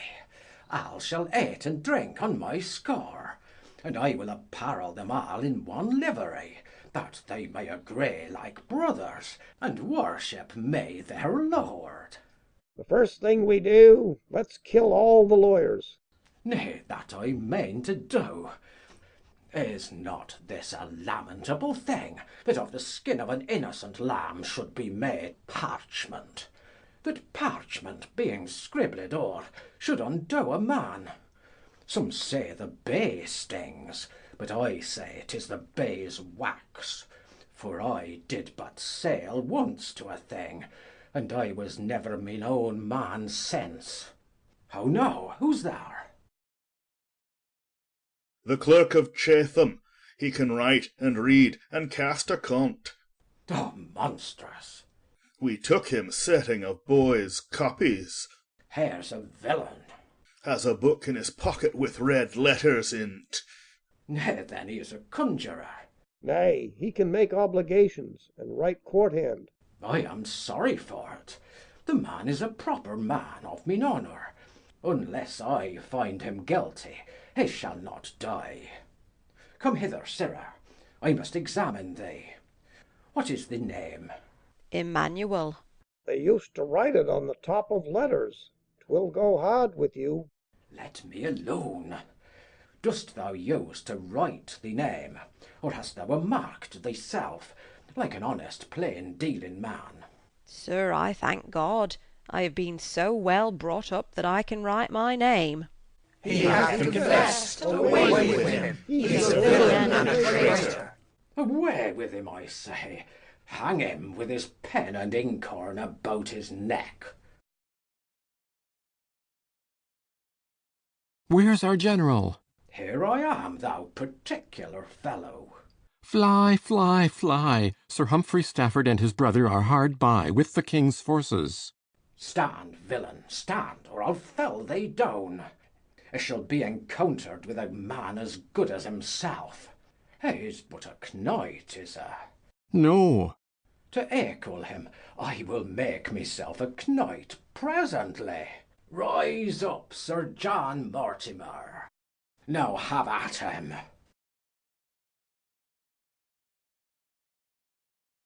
Rebellious hinds, the filth and scum of Kent, marked for the gallows, lay your weapons down. Home to your cottages, forsake this groom. The king is merciful. If you revolt... But angry Rathlin inclined to blood if you go forward. Therefore yield or die. As for these silken-coated slaves, I pass not. It is to you, good people, that I speak, over whom in time to come I hope to reign, for I am rightful heir unto the crown. Villain, thy father was a plasterer, and thou thyself a shearman, art thou not? And Adam was a gardener. And what of that? Marry this, Edmund Mortimer, Earl of Marge, married the Duke of Clarence's daughter, did I not? Aye, sir. Be her he had 2 children at one birth. That's false. Aye, there's the question, but I say 'tis true.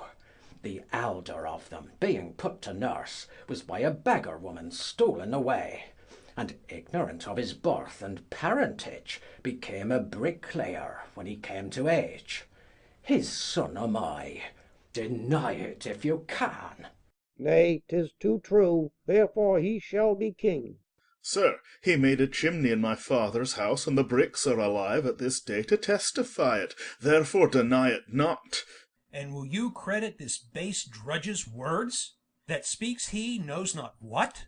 Aye, marry will we, therefore get ye gone. Jack Cade, the Duke of York, hath taught you this. It lies, for I invented it myself. Go to, sirrah, tell the king from me, that for his father's sake, Henry the Fifth, in whose time boys went to span counter for French crowns, I am content he shall reign, but I'll be protector over him. And furthermore, we'll have the Lord Say's head for selling the dukedom of Maine. And good reason, for thereby is England mained, and fain to go with a staff, but that my puissance holds it up.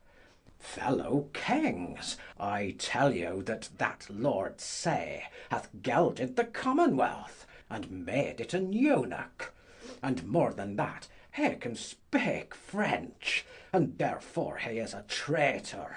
O gross and miserable ignorance! Nay, answer if you can. The Frenchmen are our enemies. Go to then, I ask but this. Can he that speaks with the tongue of an enemy be a good counsellor, or no? No, no, and therefore we'll have his head. Well, seeing gentle words will not prevail, assail them with the army of the king. Herald, away, and throughout every town proclaim them traitors that are up with Cade, that those which fly before the battle ends may, even in their wives' and children's sight, be hanged up for example at their doors. And you that be the king's friends, follow me. And you that loathe the commons, follow me. Now show yourselves men, 'tis for liberty. We will not leave own lord, own gentlemen, spare none but such as go in clouted shoon, for they are thrifty honest men, and such as would, but that they dare not, take our parts. They are all in order, and march toward us. But then are we in order, when we are most out of order. Come, march forward.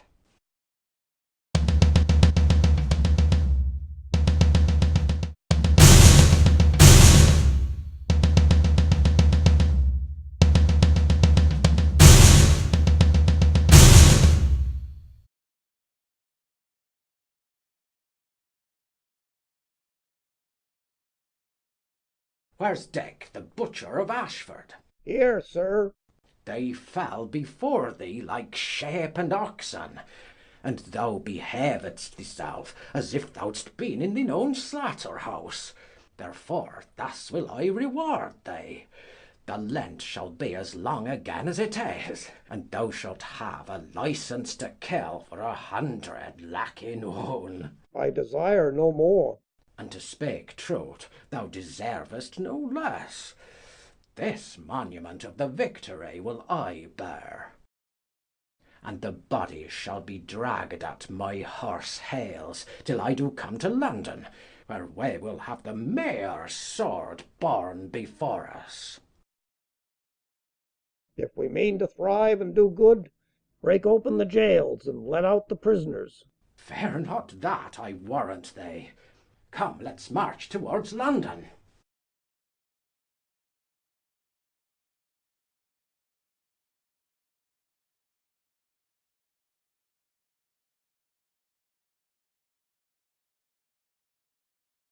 Oft have I heard that grief softens the mind, and makes it fearful and degenerate. Think therefore on revenge, and cease to weep. But who can cease to weep and look on this? Here may his head lie on my throbbing breast, but where's the body that I should embrace? What answer makes your grace to the rebel's supplication?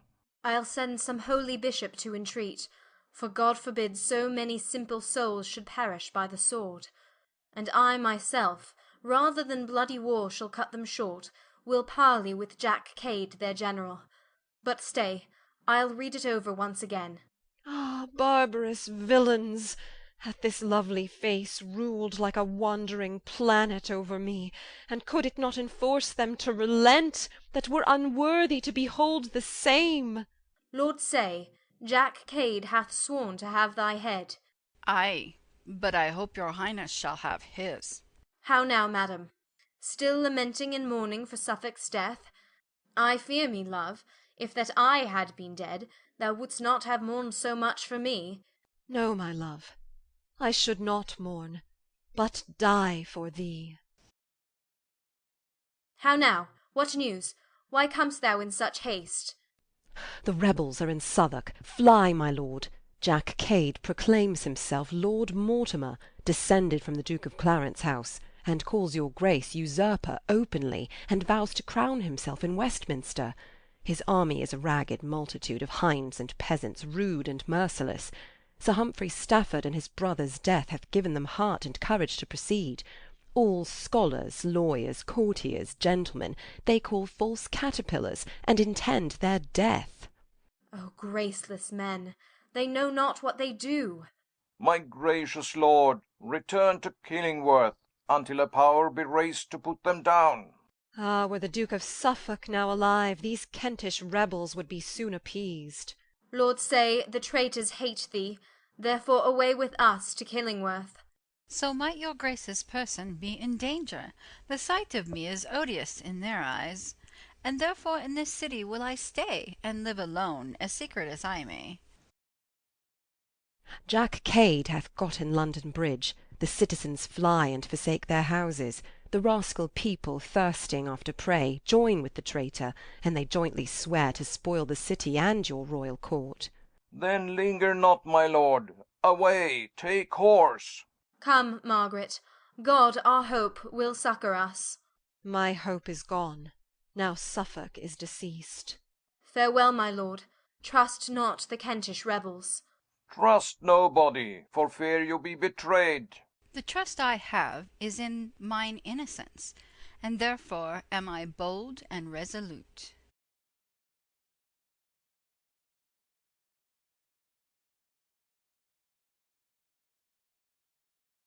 How now? Is Jack Cade slain? No, my lord, nor likely to be slain, for they have won the bridge, killing all those that withstand them. The Lord Mayor craves aid of your honour from the Tower, to defend the city from the rebels. Such aid as I can spare you shall command, but I am troubled here with them myself. The rebels have essayed to win the Tower, but get you to Smithfield and gather head, and thither I will send you Matthew Goff, Fight for your king, your country, and your lives. And so farewell, for I must hence again.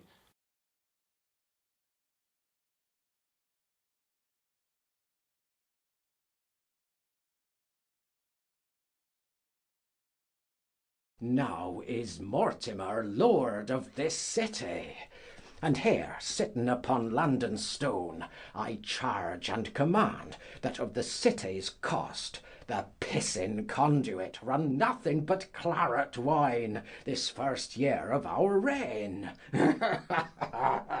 And now henceforward it shall be treason for any that calls me other than Lord Mortimer. Jack Cade! Jack Cade! Knock him down there. If this fellow be wise, he'll never call you Jack Cade more. I think he hath a very fair warning. My lord, there's an army gathered together in Smithfield. Come then, let's go fight with them.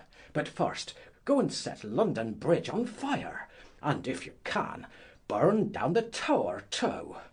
Come, let's away.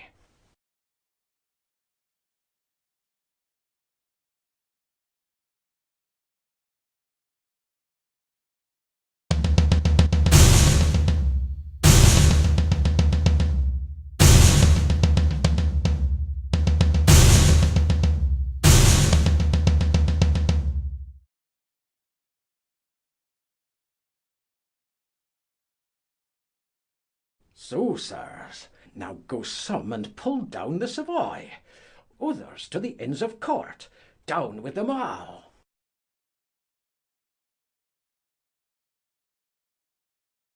I have a suit under your lordship. Be it a lordship, thou shalt have it for that word. Only that the laws of England may come out of your mouth. Mass, 'twill be sore law then, for he was thrust in the mouth with this spear, and 'tis not whole yet. Nay, John, it will be stinking law, for his breath stinks with eating toasted cheese. I have thought upon it. It shall be so. Away, burn all the records of the realm. My mouth shall be the Parliament of England. Then we are like to have biting statutes, unless his teeth be pulled out. And henceforward all things shall be in common.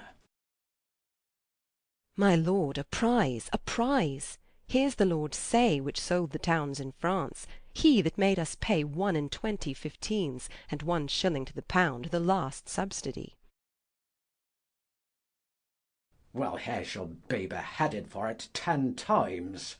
Ah, thou Say, thou Sarge, nay, thou buckram lord, now art thou within point blank of our jurisdiction regal. What canst thou answer to my majesty for giving up of Normandy unto Monsieur Baisy Micule, the Dauphin of France? Be it known unto thee by these presents, even the presence of Lord Mortimer, that I am the besom that must sweep the court clean of such filth as thou art. Thou hast most traitorously corrupted the youth of the realm in erecting a grammar school, and whereas before our forefathers had no other books but the score and the tally, thou hast caused printing to be used, and contrary to the king, his crown and dignity, thou hast built a paper mill. It will be proved to thy face that thou hast men about thee that usually talk of a noun and a verb, and such abominable words as no Christian ear can endure to hear. Thou hast appointed justices of peace to call poor men before them about matters they were not able to answer. Moreover, thou hast put them in prison, and because they could not read, thou hast hanged them, when indeed only for that cause they have been most worthy to live. Thou dost ride in a footcloth, dost thou not? What of that? Marry, Thou oughtest not to let the horse wear a cloak, when honester men than thou go in their hose and doublets. And work in their shirt too, as myself, for example, that am a butcher. You men of Kent! What say you of Kent? Nothing but this: 'tis bona terra, mala gens.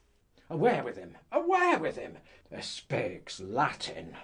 Hear me but speak, and bear me where you will. Kent, in the commentaries Caesar writ, is termed the civilest place of this isle.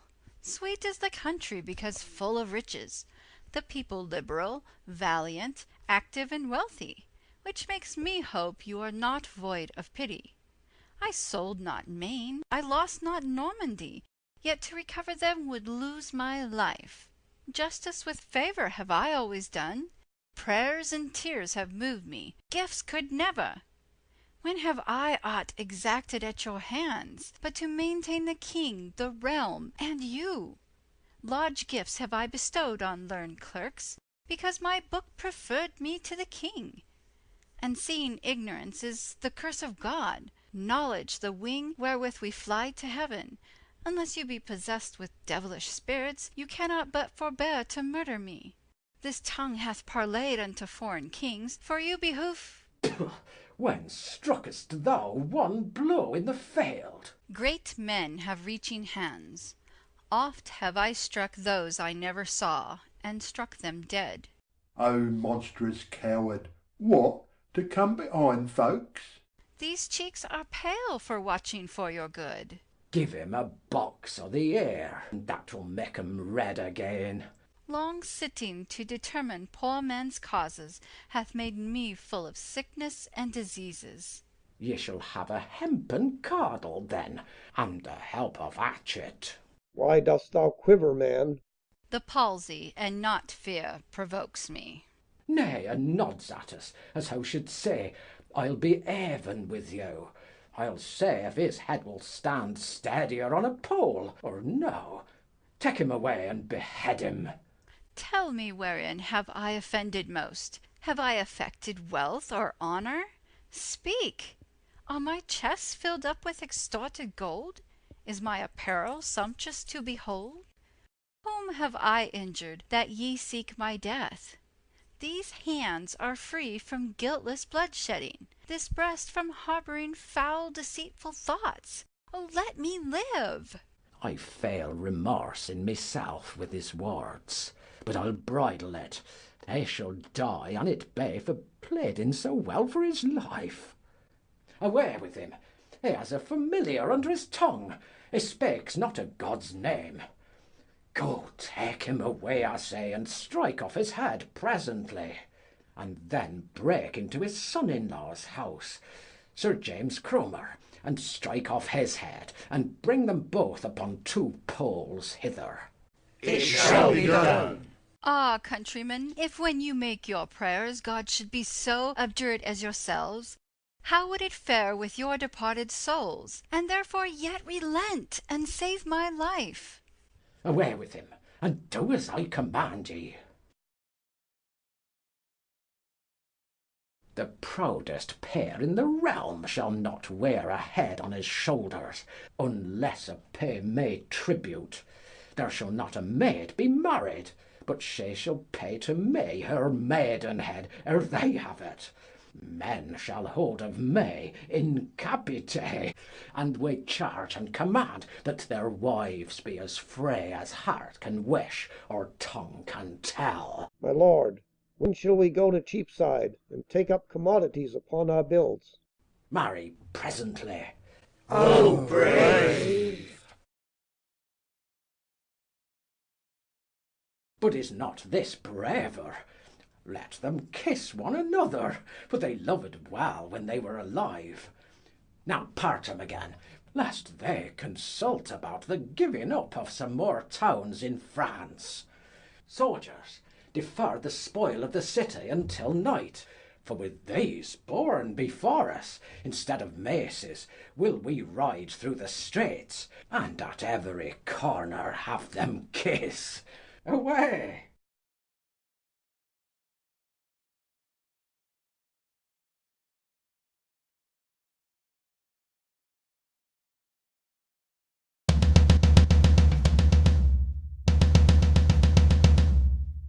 up Fish Street, down St. Magnus Corner, kill and knock down, throw them into Thames. What noise is this I hear? Dare any be so bold to sound retreat or parley, when I command them kill? Ay, here they be that dare and will disturb thee. No, Cade, we come ambassadors from the king unto the commons whom thou hast misled, and here pronounce free pardon to them all that will forsake thee and go home in peace. What say ye, countrymen? Will ye relent and yield to mercy whilst 'tis offered you, or let a rebel lead you to your deaths? Who loves the king and will embrace his pardon, fling up his cap and say, God save his majesty? Who hateth him and honours not his father, Henry the Fifth, that made all France to quake? Shake he his weapon at us and pass by. God save the king! God save the king! What, Buckingham and Clifford, are ye so brave? And you base peasants, do ye believe him? Will you needs be hanged with your pardons about your necks? Hath my sword therefore broke through London gates, that you should leave me at the White Hart in Southwark? I thought ye would never have given out these arms till you had recovered your ancient freedom, but you are all recreants and dastards, and delight to live in slavery to the nobility. Let them break your backs with burthens, take your houses over your heads, ravish your wives and daughters before your faces, for me I will make shift for one. And so God's curse light upon you all. We'll follow Cade! We'll follow Cade! Is Cade the son of Henry the Fifth, that thus you do exclaim you'll go with him? Will he conduct you through the heart of France, and make the meanest of you earls and dukes? Alas, he hath no home, no place to fly to, nor knows he how to live but by the spoil, unless by robbing of your friends and us. Were it not a shame that whilst you live at Jar, the fearful French, whom you late vanquished, should make a start o'erseas and vanquish you? Methinks already in this civil broil I see them lording it in London streets, crying Viliago unto all they meet. Better 10,000 base-born Cades miscarry, than you should stoop unto a Frenchman's mercy. To France, and get what you have lost. Spare England, for it is your native coast. Henry hath money, you are strong and manly. God on our side, doubt not of victory. At Clifford, we'll follow the king at Clifford. Ah, was ever feather so lightly blown to and fro as this multitude? The name of Henry the Fifth hales them to 100 mischiefs, and makes them leave me desolate. I say them lay their heads together to surprise me. My sword make way for me, for here is no staying. In despite of the devils and hell, half through the very midst of you. And heavens and honour be witness, that no want of resolution in me, but only me followers' base and ignominious treasons, makes me betake me to my hales. What, is he fled? Go some and follow him, and he that brings his head unto the king shall have 1,000 crowns for his reward. Follow me, soldiers. We'll devise a mean to reconcile you all unto the king.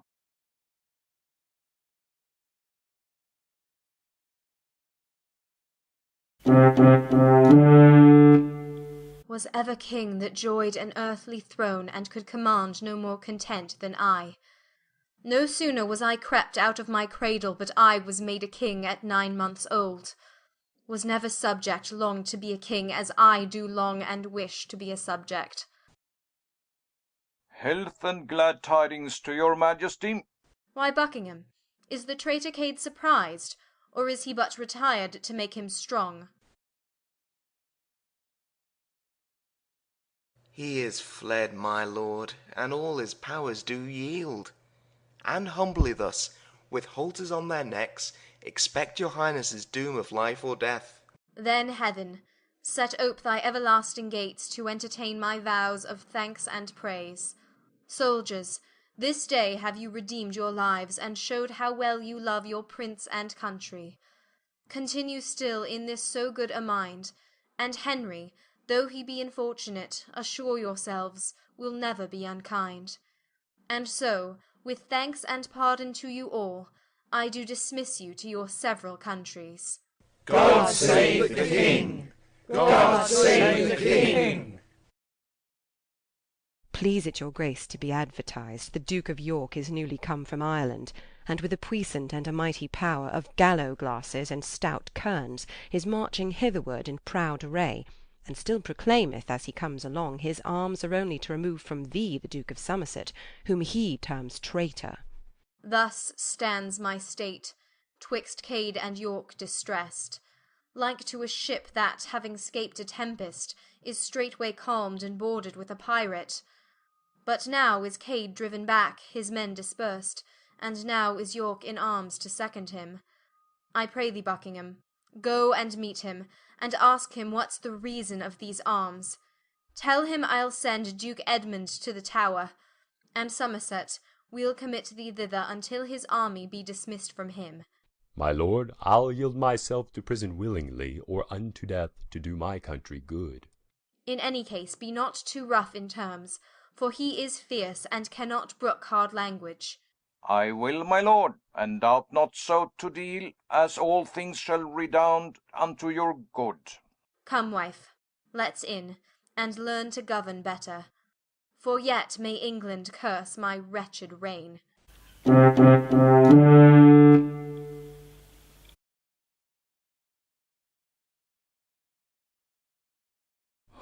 Fie on ambition! Fie on myself, that have a sword, and yet am ready to famish. These 5 days have I hid me in these woods, and darst not peep out, for all the country is laid for me. But now am I so hungry, that if I might have a lace of me life for 1,000 years, I could stay no longer. Wherefore on a brick wall have I climbed into this garden, to see if I can eat grass, or pick a salad another while, which is not amiss to cool a man's stomach this hot weather. And I think this word salad was born to do me good, for many a time, but for a salad, my brain pan had been cleft with a brown bell. And many a time, when I have been dry and bravely marching, it hath served me instead for a quart pot to drink in.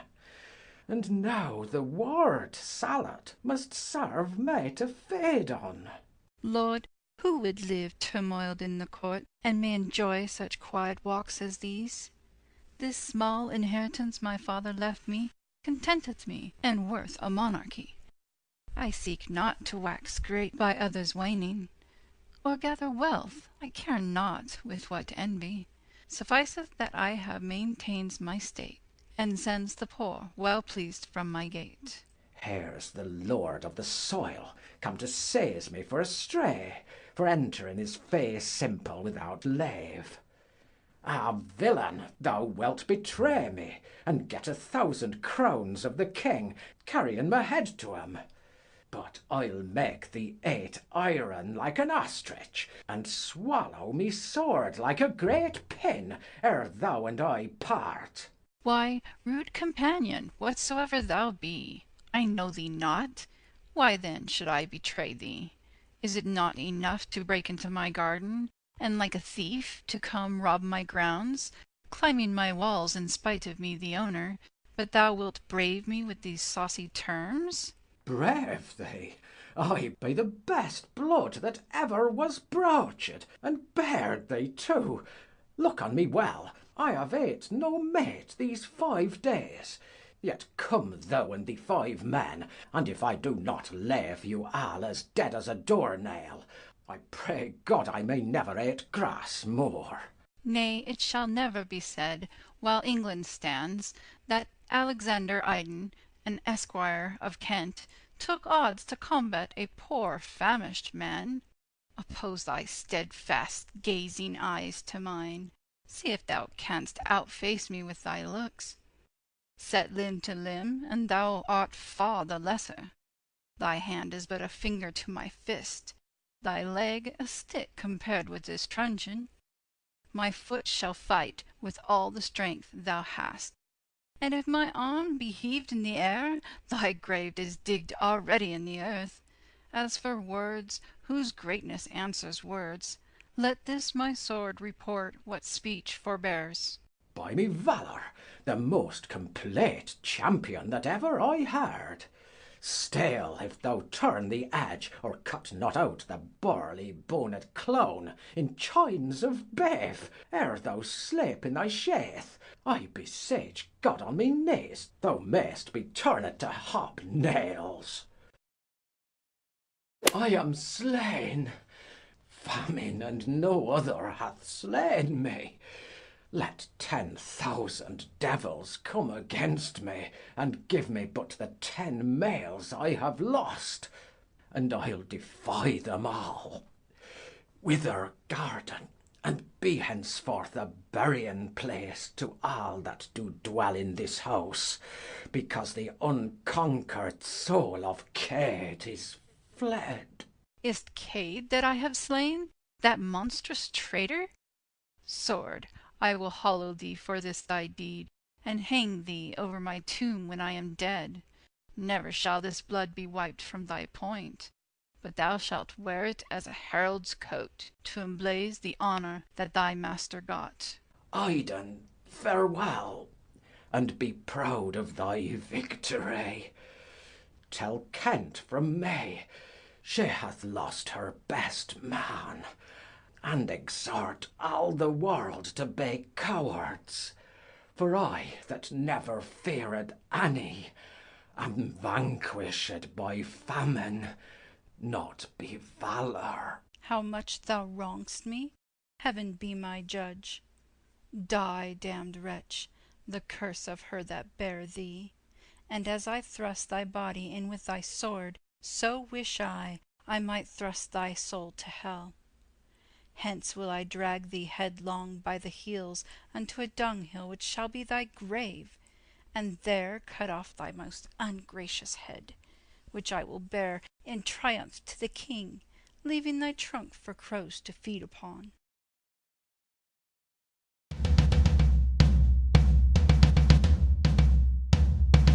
From Ireland thus comes York to claim his right, and pluck the crown from feeble Henry's head.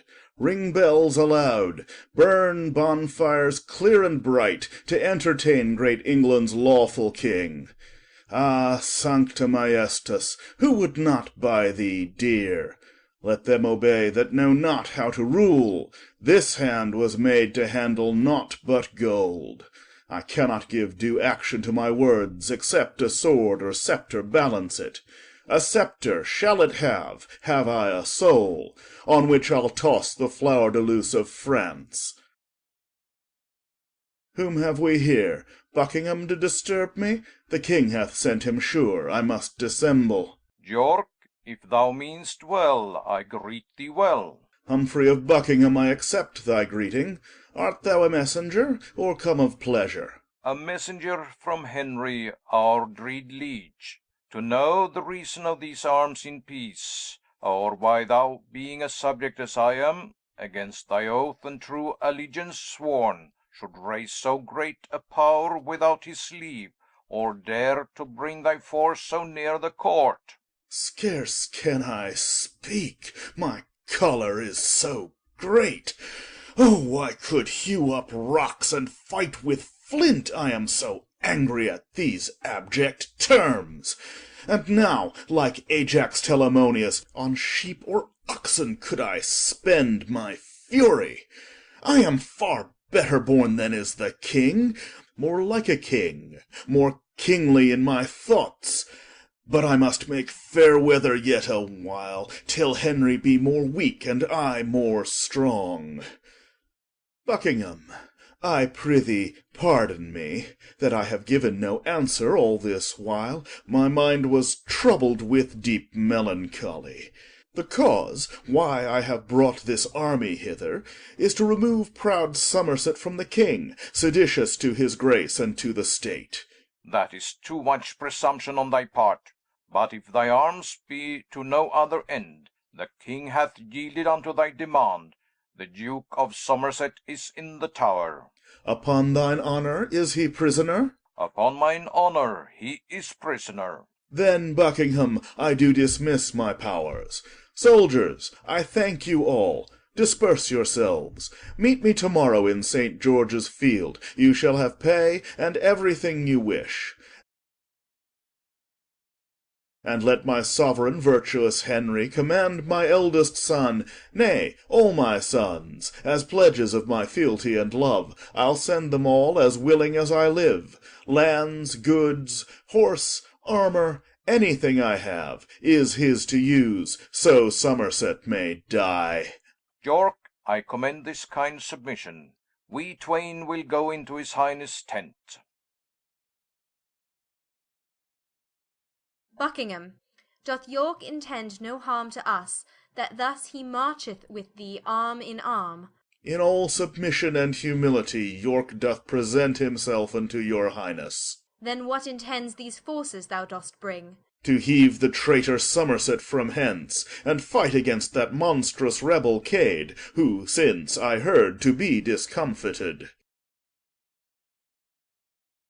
If one so rude and so mean condition may pass into the presence of a king, lo, I present your grace a traitor's head, the head of Cade, whom I in combat slew.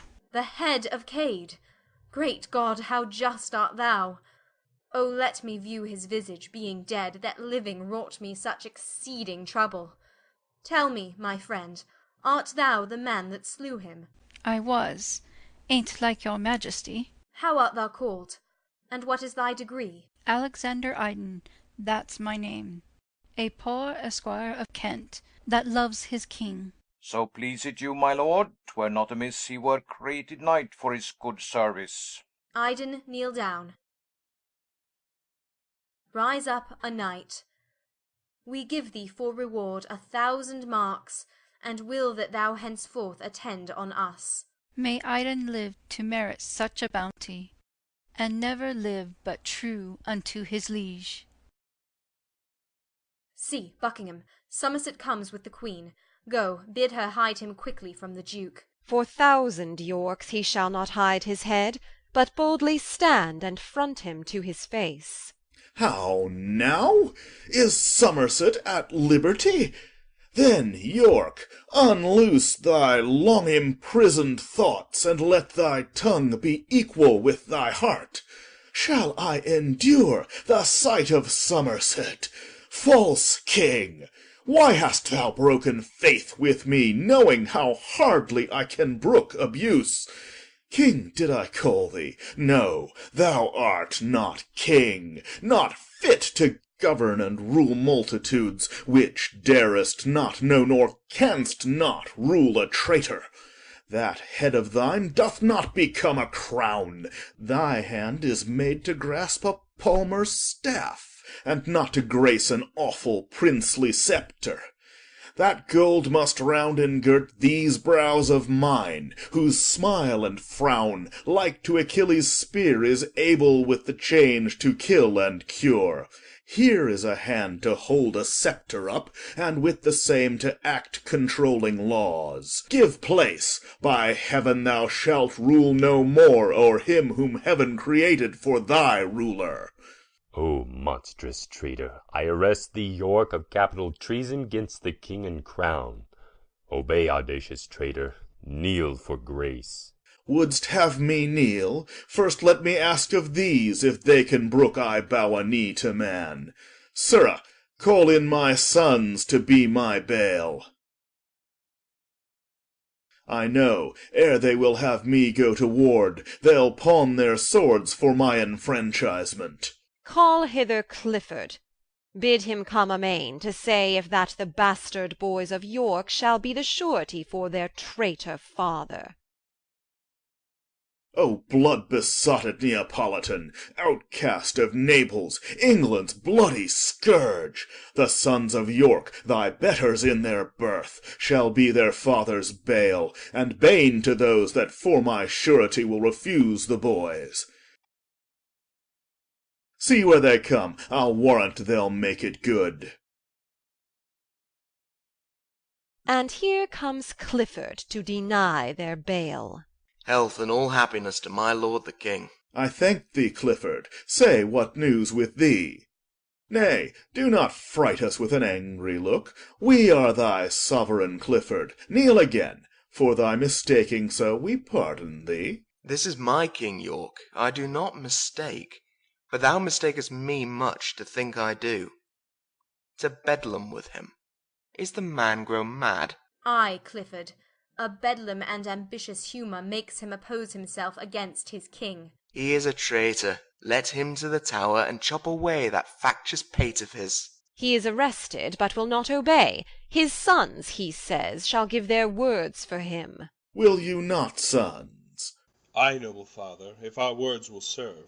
And if words will not, then our weapons shall. Why, what a brood of traitors have we here?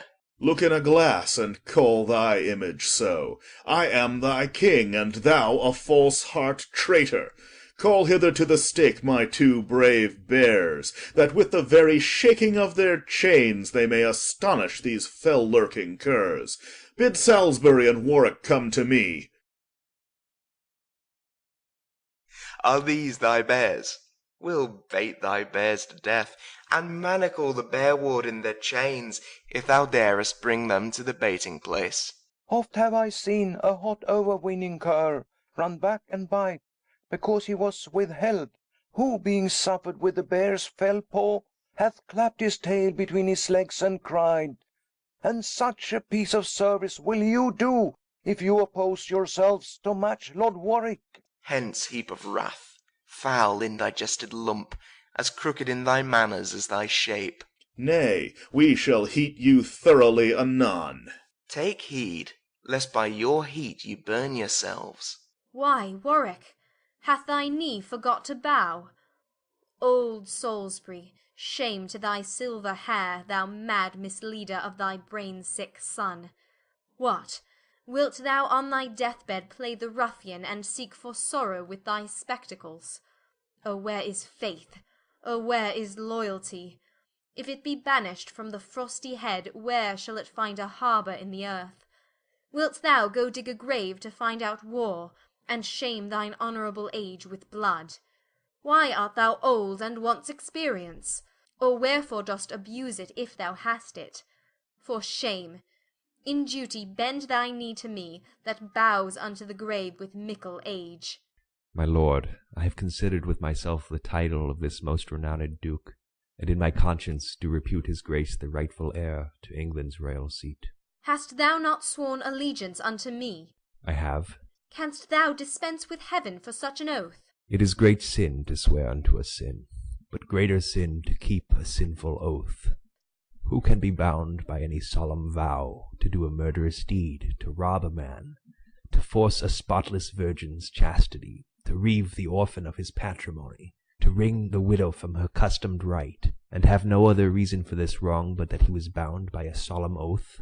A subtle traitor needs no sophister. Call Buckingham, and bid him arm himself. Call Buckingham and all the friends thou hast. I am resolved for death or dignity. The first I warrant thee, if dreams prove true. You were best to go to bed and dream again, to keep thee from the tempest of the field. I am resolved to bear a greater storm than any thou can conjure up today, and that I'll write upon thy burgonet, might I but know thee by thy household badge. Now, by my father's badge, old Neville's crest, the rampant bear chained to the ragged staff, this day I'll wear aloft my burgonet, as on a mountain top the cedar shows that keeps his leaves in spite of any storm, even to affright thee with the view thereof. And from thy burgonet I'll rend thy bear, and tread it under foot with all contempt, despite the bear ward that protects the bear. And so to arms, victorious father, to quell the rebels and their accomplices. Fie! Charity for shame! Speak not in spite, for you shall sup with Jesus Christ tonight. Foul stigmatic, that's more than thou'st can tell. If not in heaven, you'll surely sup in hell.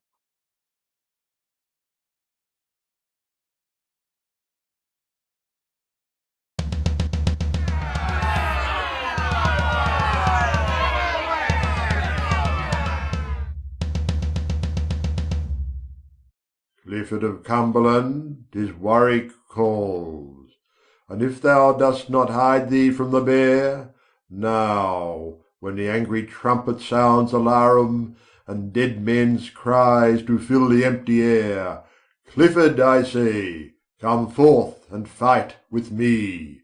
Proud northern lord, Clifford of Cumberland, Warwick is hoarse with calling thee to arms.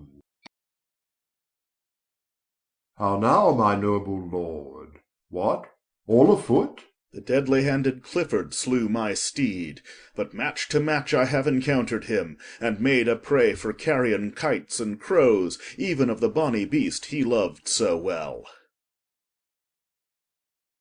Of one or both of us the time is come. Hold, Warwick, seek thee out some other chase, for I myself must hunt this deer to death. Then nobly, York. 'Tis for a crown thou fightest, as I intend, Clifford, to thrive today. It grieves my soul to leave thee unassailed. What seest thou in me, York? Why dost thou pause? With thy brave bearing should I be in love, but that thou art so fast mine enemy. Nor should thy prowess want praise and esteem, but that 'tis shown ignobly and in treason. So let it help me now against thy sword, as I in justice and true right express it. My soul and body on the action both. A dreadful lay. Address thee instantly.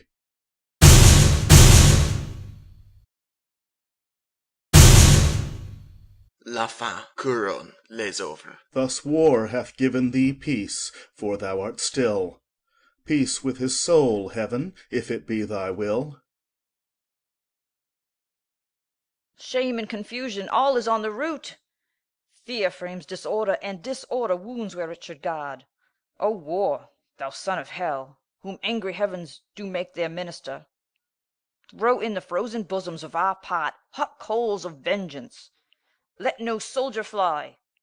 He that is truly dedicate to war hath no self-love, nor he that loves himself hath not essentially, but by circumstance, the name of valor. O let the vile world end, and the premised flames of the last day knit earth and heaven together.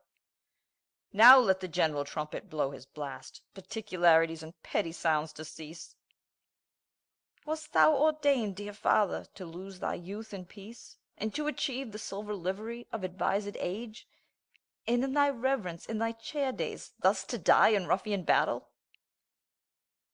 Even at this sight my heart is turned to stone, and while 'tis mine, it shall be stony. York not our old men spares, nor more will I their babes. Tears virginal shall be to me even as the dew to fire, and beauty that the tyrant oft reclaims shall to my flaming wrath be oil and flax. Henceforth I will not have to do with pity. Meet I an infant of the house of York, into as many gobbets will I cut it, as wild Medea young Absyrtus did. In cruelty will I seek out my fame. Come, thou new ruin of old Clifford's house, as did Aeneas old Anchises bear, so bear I thee upon my manly shoulders. But then Aeneas bare a living load, nothing so heavy as these woes of mine.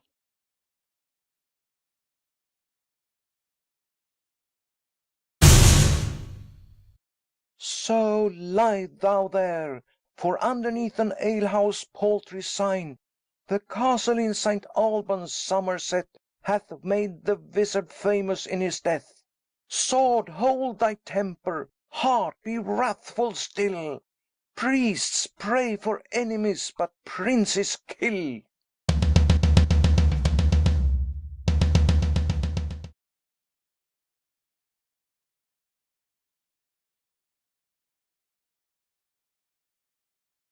Away, my lord!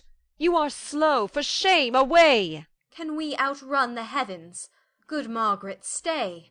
What are you made of? You'll nor fight nor fly.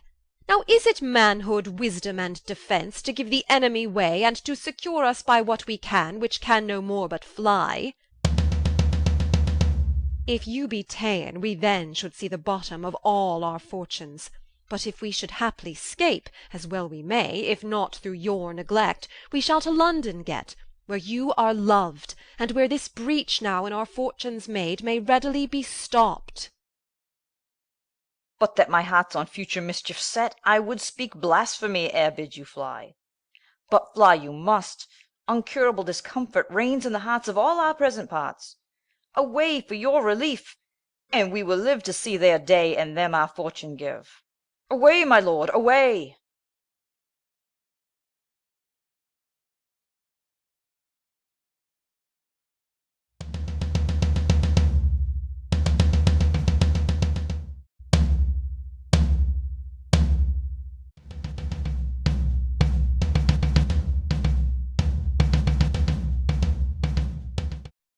Of Salisbury, who can report of him, that winter lion who in rage forgets aged contusions and all brush of time, and like a gallant in the brow of youth repairs him with occasion?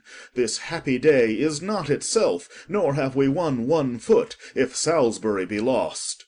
My noble father, 3 times today I holp him to his horse, 3 times bestrid him, thrice I led him off, persuaded him from any further act. But still, where danger was, still there I met him, and like rich hangings in a homely house, so was his will in his old feeble body. But noble as he is, look where he comes. Now, by my sword, well hast thou fought today. By the mass, so did we all. I thank you, Richard. God knows how long it is I have to live, and it hath pleased him that 3 times today you have defended me from imminent death. Well, lords, we have not got that which we have. 'Tis not enough our foes are this time fled, being opposites of such repairing nature. I know our safety is to follow them, for, as I hear, the king is fled to London to call a present court of parliament. Let us pursue him ere the writs go forth. What says Lord Warwick? Shall we after them? After them? Nay, before them if we can. Now, by my faith, lords, 'twas a glorious day. St. Albans' battle won by famous York shall be eternized in all age to come. Sound drums and trumpets, and to London all, and more such days as these to us befall.